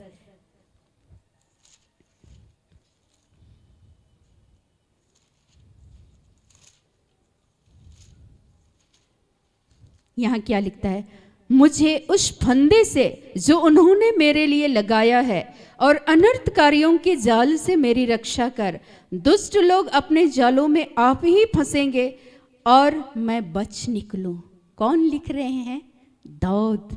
चूंकि दाऊद के जीवन में कितनी बार उसको नष्ट करने के लिए योजना तैयार किया गया था, लेकिन हमेशा ही प्रभु दाऊद को क्या करके रखे, संभाल करके रखे। दाऊद को परमेश्वर ने अपनी सुरक्षा को दिया, तो उसके लिए जो योजना रची जा रही थी, उससे भी प्रभु उनको क्या कर रहे थे, बचा रहे थे। तो आपके जीवन में भी प्रभु के बुद्धि ज्ञान विवेक के अनुसार चलेंगे, तो प्रभु आपके जीवन और परिवार की क्या करेंगे, रक्षा करेंगे।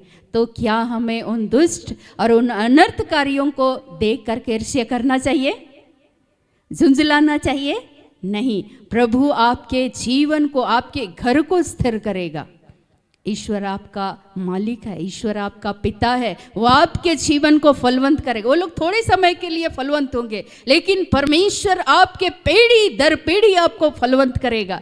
परमेश्वर तमाम ऐसे लोगों से आपकी क्या करेगा, रक्षा करे। जब मैं पलट करके जीवन को विश्वास के दृष्टिकोण से देखती हूँ, तो ये चीज मेरे दादाजी के साथ भी हो रहा था। हमारे घर के इर्द गिर्द में कांटा लगाया जाता था कि ये लोग इस रास्ते से गुजरेंगे, ये कांटा इनको चुभेगा। चूंकि वो दूसरे के यहाँ जो कष्ट में पीड़ाओं में घिरे होते थे, वहाँ प्रेयर करने के लिए जाते थे, तो उसको रोकने के लिए इस तरह से योजना तैयार की जाती थी। लेकिन परमेश्वर ने हमेशा ही उसको संभाल करके रखा, और उस बुढ़ापे में, उस बुजुर्ग अवस्था तक परमेश्वर ने अपने इच्छा के अनुसार, उसके बाल पक चुके थे, वो 4 पांव से जैसे बच्चा, छोटा बच्चा चलता है वैसे चलते थे, उस बुढ़ापे तक प्रभु ने उनको संभाल करके रखा था। तो मेरा विश्वास बढ़ता था कि बिल्कुल सही दादाजी, मैं उसके भी करीब थी, मैं उसका बाल काटती थी, दाढ़ी मोछ ठीक करती थी, और मैं बोलते थे ईश्वर बेटा ढेर ढेर भर भर के तुम लोगों को आशीर्वाद दे, हम लोगों का आशीर्वाद, ईश्वर का आशीर्वाद बना रहे। उनको नहलाने धुलाने, उनको खिलाने बहुत मज़ा आता था। और उनके द्वारा चूंकि जो ज्ञान की बातें थे, शिक्षाएं मिलती थी, उसको क्या करते थे, अर्जित करते थे। वो बताते थे कि सच्चाई के अनुसार जब जीवन को जियोगे तो चुनौतियां आएंगी, लेकिन परमेश्वर आपको क्या करके रखेंगे, संभाल करके रखेंगे। परमेश्वर ऐसा ही आशीर्वाद दे आप लोगों को। मैं बोलती थी, बताइए बाल पक गया पूरा एकदम वाइट और पूरा सॉफ्ट हो गया था। हम लोग दिन भर छूते रहते थे, जा जा के ऐसे छूते रहते थे, बोलते थे पक्का बाल मुकुट है, ईश्वर बोलते हैं। सही बात है, मैंने ये देखा, लेकिन उनके जीवन में उतनी नहीं थी, लेकिन जो था उसके द्वारा वो ईश्वर के कार्य को पूर्ण ईमानदारी के साथ करने का कोशिश करते थे, प्रयास करते थे। लेकिन परमेश्वर ने, विपरीत परिस्थितियां आई, लेकिन उस पल में भी परमेश्वर ने संभाला। एक बार मुझे याद है, वो बतला रहे थे कि मुझे एक परिवार में बुलाया गया था और दूसरे व्यक्ति ने उसको सूचना दिया कि दादा आप मत जाइए। तो बोले क्यों? वो लोग तो बड़े प्रेम से बुलाए। वो लोग आपके लिए योजना तैयार किए हैं कि आज हड़िया में जहर मिला के इस व्यक्ति को नष्ट कर देना है।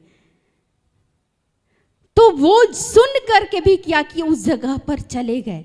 मैंने कहा ईश्वर का आत्मा आपको नहीं रोक रहा था, लेकिन मैं फिर से गया और मैं विश्वास किया कि मैंने कहा कि ये लोग, अरे प्रेम करना चाहिए, अपने लोगों के बीच में उठना बैठना चाहिए। ये भाव से वो चले गए। और मैं आपको बताऊं, जब वहाँ उसको जहर दिया गया उस पीने के उस हड़िया में, मैंने कहा कि उससे अच्छा आपको हड़िया ही नहीं पीना चाहिए, क्यों पीते हैं जब तो इस तरह के कार्य। अरे मैया गर्मी में कभी कभी एक आध गिलास पी लेते हैं, तो पीने के चक्कर में बर्बाद हो जाते, तो आज आप जीवित नहीं रहते, बोल करके मैंने कहा उससे। तो वो चर्चा करते थे बहुत सारी बातों को। तो उसने कहा कि मैं जैसे ही एक सिप लिया मैं पूरी तरह से उल्टी करने लगा। तो सब लोग डर गए और मैं वहाँ उल्टी करते करते मैं घर वापस आया। लेकिन मेरे जीवन में परमेश्वर ने मुझे बताया, आप, ईश्वर बोलते हैं प्रभु की परीक्षा नहीं लेना चाहिए। जानबूझ के आपको पता था कि वहाँ आपके साथ क्या होने वाला है, आपको जानने की क्या जरूरत थी। तो मैं तो प्रेम दिखाने के लिए गया। ईश्वर बोलते हैं ऐसे लोगों से संगति भी नहीं करना है। आपको मालूम है कि ये लोग दुष्ट है, ये लोग आपकी हानि की योजना तैयार कर रहे हैं, तो ऐसे लोगों से अपने आप को अलग करना है। तो मैंने कहा कि दादाजी ये तो आप गलत किए, पर प्रभु की परीक्षा लेने जैसा हो गया, ऐसा नहीं करना चाहिए। आपस में हम लोग पूरा डिस्कस करते थे और उसी से मैं बहुत सारी बातों को मैंने सीखा कि सही बात है कि हमें खराई से प्रभु के ज्ञान बुद्धि विवेक के अनुसार चलना चाहिए। मैं आज आप सबों से यह आग्रह करना चाहूँगी कि निरंतर आप ईश्वरीय भय, उसकी बुद्धि, उसकी विवेक के अनुसार चले। आपके जीवन, आपके परिवार को और परमेश्वर क्या करेगा, स्थिर करेगा। परमेश्वर रक्षा करेगा। जब तक घर की रक्षा यहोवा न करे, राजमिस्त्रियों का जब तक वो बनाए नहीं, राजमिस्त्रियों का परिश्रम व्यर्थ है। आप कुछ भी नहीं कर सकते हैं, लेकिन आप ये कर सकते हैं अपने बच्चों के लिए, अपने परिवार के लिए, अपने प्रियजनों के लिए कि प्रभु अपने बुद्धि और विवेक को दीजिए। ये आपके बुद्धि और ज्ञान के अनुसार चले तो परमेश्वर स्वतः ही उनके जीवन की क्या करेंगे, रक्षा करेंगे। कुछ नहीं आता था, मैं बोलती थी प्रभु तू अपने ज्ञान बुद्धि विवेक से भर दे और हर तरह के गलत लोगों से बचा करके रखना। प्रभु हम चाहते हैं कि निस्वार्थ भाव से सेवा करे, आपके कार्य को कर सके। प्रभु जिस उद्देश्य के तहत आपने संसार में भेजा है, आपका उद्देश्य हमारे जीवन में पूर्ण हो। हम नहीं जानते कि वे कैसी योजना को रच रहे हैं। मुझे भाई अभी भी वार्न करते हैं, इन लोगों से संगति नहीं करना है। सिस्टर आप समझते नहीं, आप बहुत भोले हैं, इन लोगों से बात तक नहीं करना है। ये लोग अक्सर आपकी हानि की योजना तैयार करते हैं, अक्सर आपको धराशायी करना चाहते हैं। एक कदम पीछे आइए बोलते, फिर फुदकते फुदकते फिर आप आगे बढ़ जाते हैं। मैंने कहा कि प्रभु से प्रार्थना कीजिए, ईश्वर मुझे ज्ञान बुद्धि विवेक दे और ऐसे तमाम लोगों से परमेश्वर मुझे क्या करके रखे, बचा करके रखे। आज मैं ये कहना चाहूँगी कि आज हम सभी मिलकर प्रार्थना करेंगे कि प्रभु हम लोगों को अपने ज्ञान और बुद्धि और विवेक से भरे और ऐसे लोगों के जीवन और उनके आचरण को देख करके हम लोग झुंझलाए नहीं। प्रभु हम लोगों को हर समय अपने बुद्धि, अपने ज्ञान और अपने विवेक के द्वारा हमारे जीवन में हम सबों की सहायता करे, हमारी अगुवाई करे, हमारा मार्गदर्शन करे। इसीलिए दाऊद लिखते हैं, मैं तुम्हें बुद्धि दूंगा, शिक्षा दूंगा, जिस मार्ग पे तुझे चलना है उस पे तेरी अगुवाई करूंगा। दाऊद जानते थे इस बातों को, भली भांति जानते थे कि प्रभु के ज्ञान, ईश्वरीय बुद्धि, विवेक के बगैर मैं अधूरा हूँ, मैं चल नहीं पाऊंगा। इसलिए दाऊद उस समय में इस बातों को लिख डालते हैं। आज हम भी प्रार्थना करें अपने बाल बच्चों के लिए, अपने परिवारों के लिए, अपने प्रियजनों के लिए। हम जिस समाज में, जिस सोसाइटी में रहते हैं, वहाँ के एक एक लोगों के लिए, खुद के लिए भी क्या करें, प्रार्थना करें कि हम सबों को जीवन को जीने में ईश्वर के बुद्धि और विवेक के अनुसार चल सके। तो आइए परमेश्वर आज के इन हर एक वचनों से हम सबों की सहायता करे और हम सबों को आशीषित करे। आमीन। सभी लोग खड़े हो जाएंगे।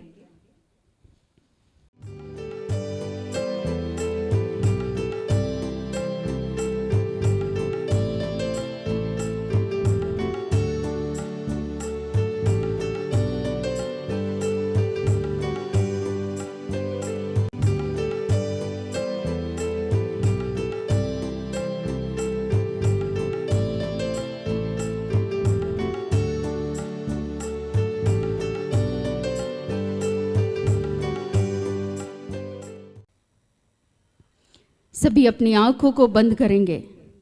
आज हम परमेश्वर से प्रार्थना करेंगे। आज के दिन हम लोग कुछ नहीं मांगेंगे, सिर्फ और सिर्फ प्रभु हम सबों को अपने ज्ञान, बुद्धि और अपने विवेक के द्वारा भरे और इस संसार में, इस जीवन को जीने में ईश्वर पवित्र आत्मा के द्वारा, अपने पुत्र यीशु मसीह के द्वारा इस जीवन में हम सबों की सहायता करे, अपने ज्ञान, बुद्धि और विवेक से भरे। जैसे पिता ने अपने इकलौते पुत्र यीशु मसीह को मनुष्य और ईश्वर के दृष्टिकोण में अपने ज्ञान, बुद्धि, विवेक, अपने दिल डोल में आगे बढ़ाया, आज हम सबों को इस जीवन को जीने में परमेश्वर अपने ज्ञान, बुद्धि और विवेक के अनुसार हम सबों के जीवन में जीने में परमेश्वर हम सबों की सहायता करे। आइए हम परमेश्वर की स्तुति करते हुए एक गीत को गाएंगे।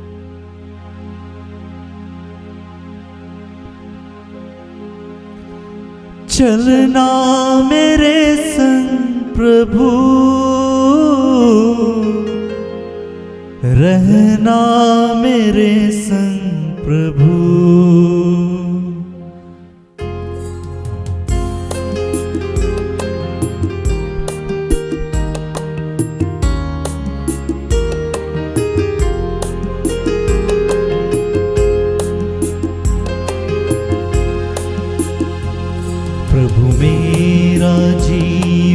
साथी है, मेरा एक साथी है। प्रभु मेरा जीवन साथी है, मेरा एक साथी है। प्रभु मेरा जीवन साथी है, मेरा एक साथी है। प्रभु मेरा जीवन साथी है, मेरा एक साथी है।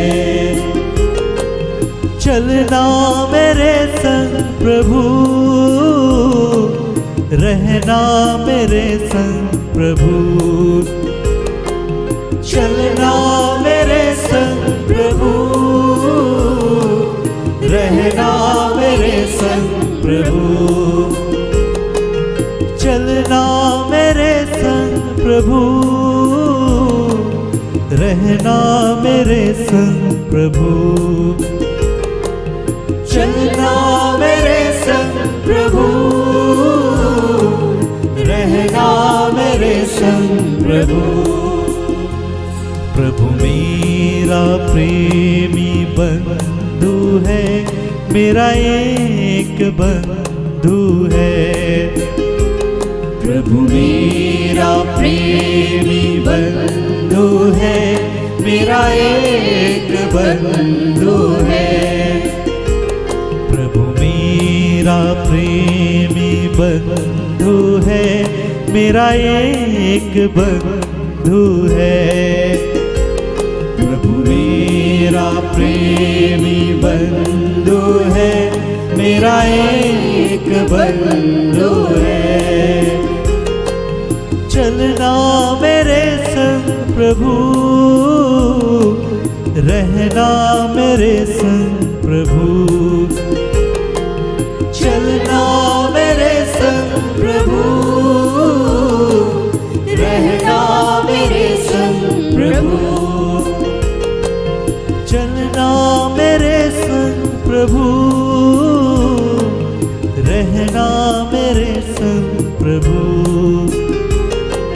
चलना मेरे संग प्रभु,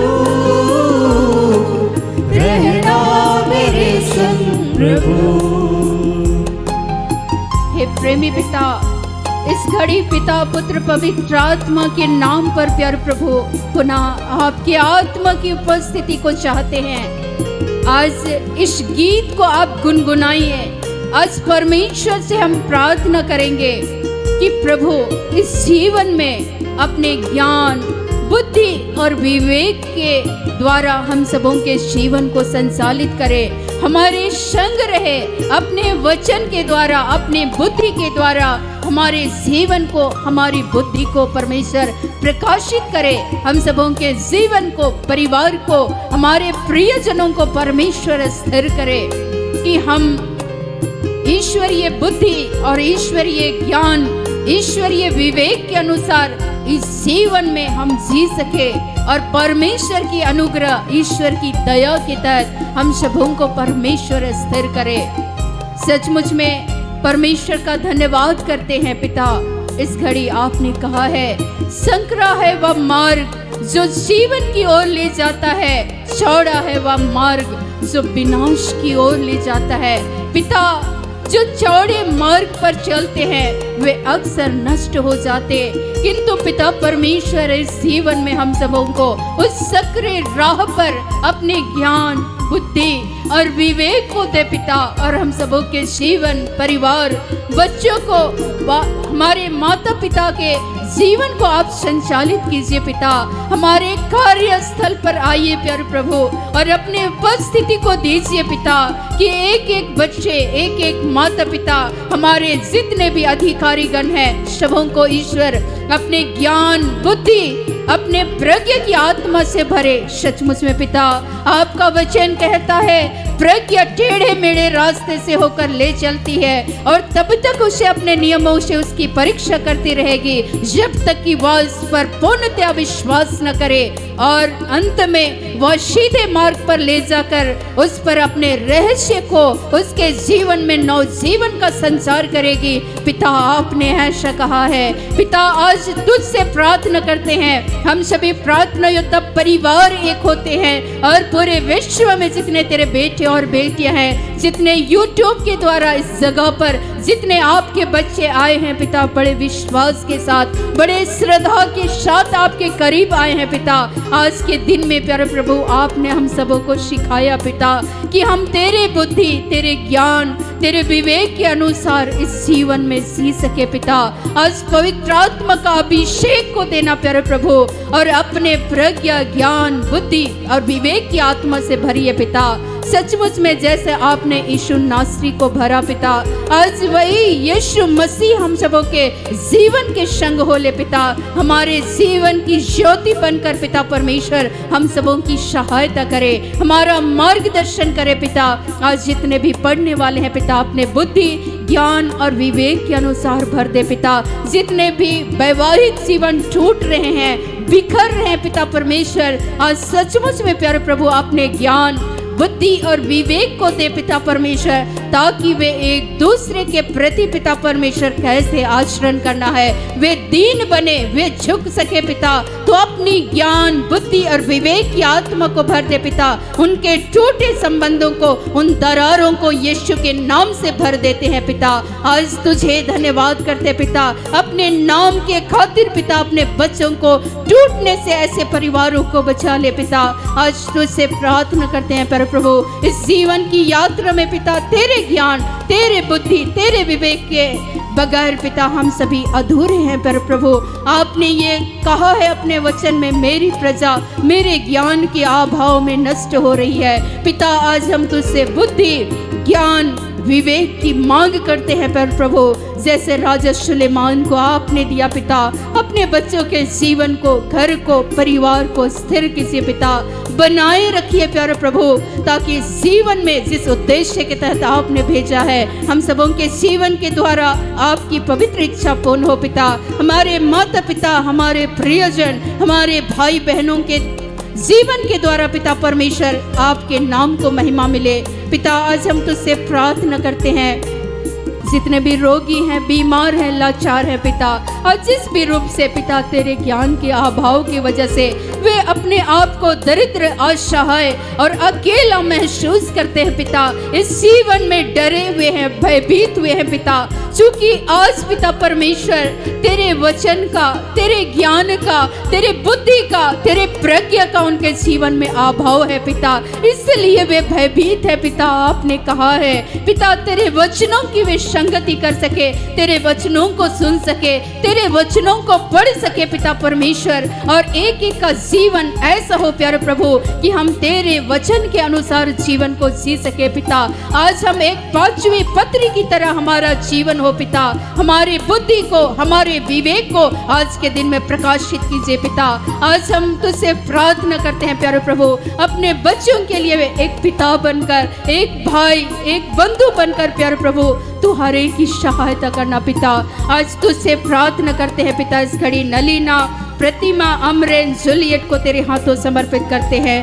पूनम, किशोरी, डेजी के लिए धन्यवाद करते हैं, धन्यवाद करते हैं पिता। सरिता, सचित को तेरे हाथों समर्पित करते हैं। आशीष, विक्रम, जोय, शालू के लिए धन्यवाद करते हैं, धन्यवाद करते हैं पिता। रितिका के लिए, रितु, रितेश, रश्मि, नीरज, अंशु, नित्यानंद, इशिता, एलिन, अनीश, एनी, आशु, नेहा, अन्वेषा, आर्यन को तेरे हाथों समर्पित करते हैं पिता। हम धन्यवाद करते हैं रश्मि, नीरज, सोनम के लिए, जुगल के लिए धन्यवाद करते हैं पिता। धन्यवाद करते हैं महान परमेश्वर पिता। यहाँ उपस्थित जितने भी आपके बेटे और बेटियां हैं पिता, हम सबों को अपने अधिकार में कीजिए पवित्र आत्मा के द्वारा। इस जीवन में प्यारे प्रभु हम तेरे आत्मा से परिपूर्ण होकर पिता, तेरे बुद्धि और तेरे ज्ञान के अनुसार हम जीवन को जी सके, और उन तमाम दुष्ट लोगों से प्यारे प्रभु हम सबों को बचा कर रखना पिता। आज तुझसे प्रार्थना करते हैं पिता कि सचमुच में इस घर को तो स्थिर करना, इस घर को बनाए रखना पिता, कि हम तेरे भय में, तेरे बुद्धि में, तेरे ज्ञान से भरकर प्यारे प्रभु इस जीवन को हम जी सके पिता। आपने कहा है प्रभु तुम्हें हर बुराई से बचाएगा और तेरे आत्मा की रक्षा करेगा। इस वचन का आशीष हम सबों को प्रदान करना पिता, और आपने ऐसा कर दिया है। आज हम धन्यवाद करते हैं, जहाँ जहाँ भी प्रोग्राम हो रहे इस दरमियान में प्यारे प्रभु, जिन जिन परिवारों के बीच में हो रहा है पिता, एकजुट होकर, परिवार होकर आज के दिन में आपको पुकार है पिता। तेरे बच्चे जो तुझे पुकारते हैं उनकी पुकार को आप सुनते हैं, और हाँ और आमीन के साथ पिता आप पूरी करते हैं उनकी प्रार्थनाओं को। धन्यवाद करते हैं, सारी बातों का नियंत्रण आपने अपने ऊपर लिया है पिता। आज धन्यवाद करते हैं, धन्यवाद करते हैं पिता परमेश्वर, आपने सारी जरूरतों को पूर्ण किया पिता। जितने तेरे दर पे आते हैं वे खाली हाथ नहीं जाते हैं पिता। आज के दिन में तूने अपने आत्मा की भरपूरी से भरा है। आज के दिन में तूने अपने वचन के द्वारा, अपने बुद्धि के द्वारा, अपने पवित्र आत्मा के द्वारा, जैसे तूने यीशु मसीह को स्वतंत्र किया था पिता परमेश्वर, तूने हर एक दुष्ट लोगों से आपने उन्हें बचाया पिता। शैतान की दुष्ट चालों पर यीशु मसीह को आपने जय दिलाया पिता। इस संसार में हम जयवंत पिता के हम बच्चे हैं, पर प्रभु हमें भी पिता इस संसार में जय दिलाने के लिए तुझे धन्यवाद करते हैं। धन्यवाद करते हैं पिता परमेश्वर सारी आशीषों के लिए, सभी कृपाओं के लिए, सभी दानों के लिए, इस जीवन में संभालने के लिए धन्यवाद करते हैं। जीवन के हर पल में प्यारे प्रभु हम सबों की सहायता कीजिए। आइए हम फिर से परमेश्वर के उस गीतों को गाएंगे कि परमेश्वर हम सबों के जीवन की ज्योति बनकर हम सबों की सहायता करें। प्रभु मेरा जीवन सहारा है, मेरा एक सहारा है। प्रभु मेरा जीवन सहारा है, मेरा एक सहारा है। प्रभु मेरा जीवन सहारा एक सहारा है। प्रभु मेरा जीवन सहारा है, मेरा एक सहारा है। चलना मेरे संग प्रभु, रहना मेरे संग प्रभु। चलना मेरे संग प्रभु, रहना मेरे संग प्रभु। चलना मेरे संग प्रभु, रहना मेरे संग प्रभु। चलना मेरे संग प्रभु, रहना मेरे संग प्रभु। प्रभु मेरा जीवन साथी है, मेरा एक साथी है। प्रभु मेरा जीवन साथी है, मेरा एक साथी है।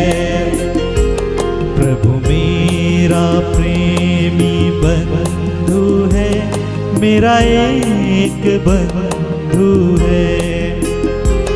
प्रभु मेरा प्रेमी बंधु है, मेरा एक बंधु है। प्रभु मेरा जीवन सहारा है, मेरा एक सहारा है। प्रभु मेरा जीवन सहारा है, मेरा एक सहारा है।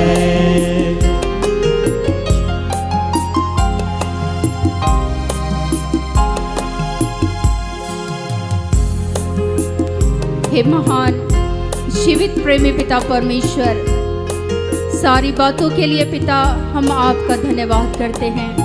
आपने अपनी आशीषों से, अपने अनुग्रह से हम सबों को अनुग्रहित किया है पिता।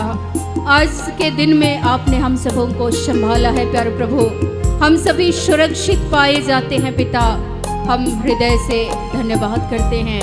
हम धन्यवाद के सिवाय पिता और दे ही क्या सकते प्यारे प्रभु।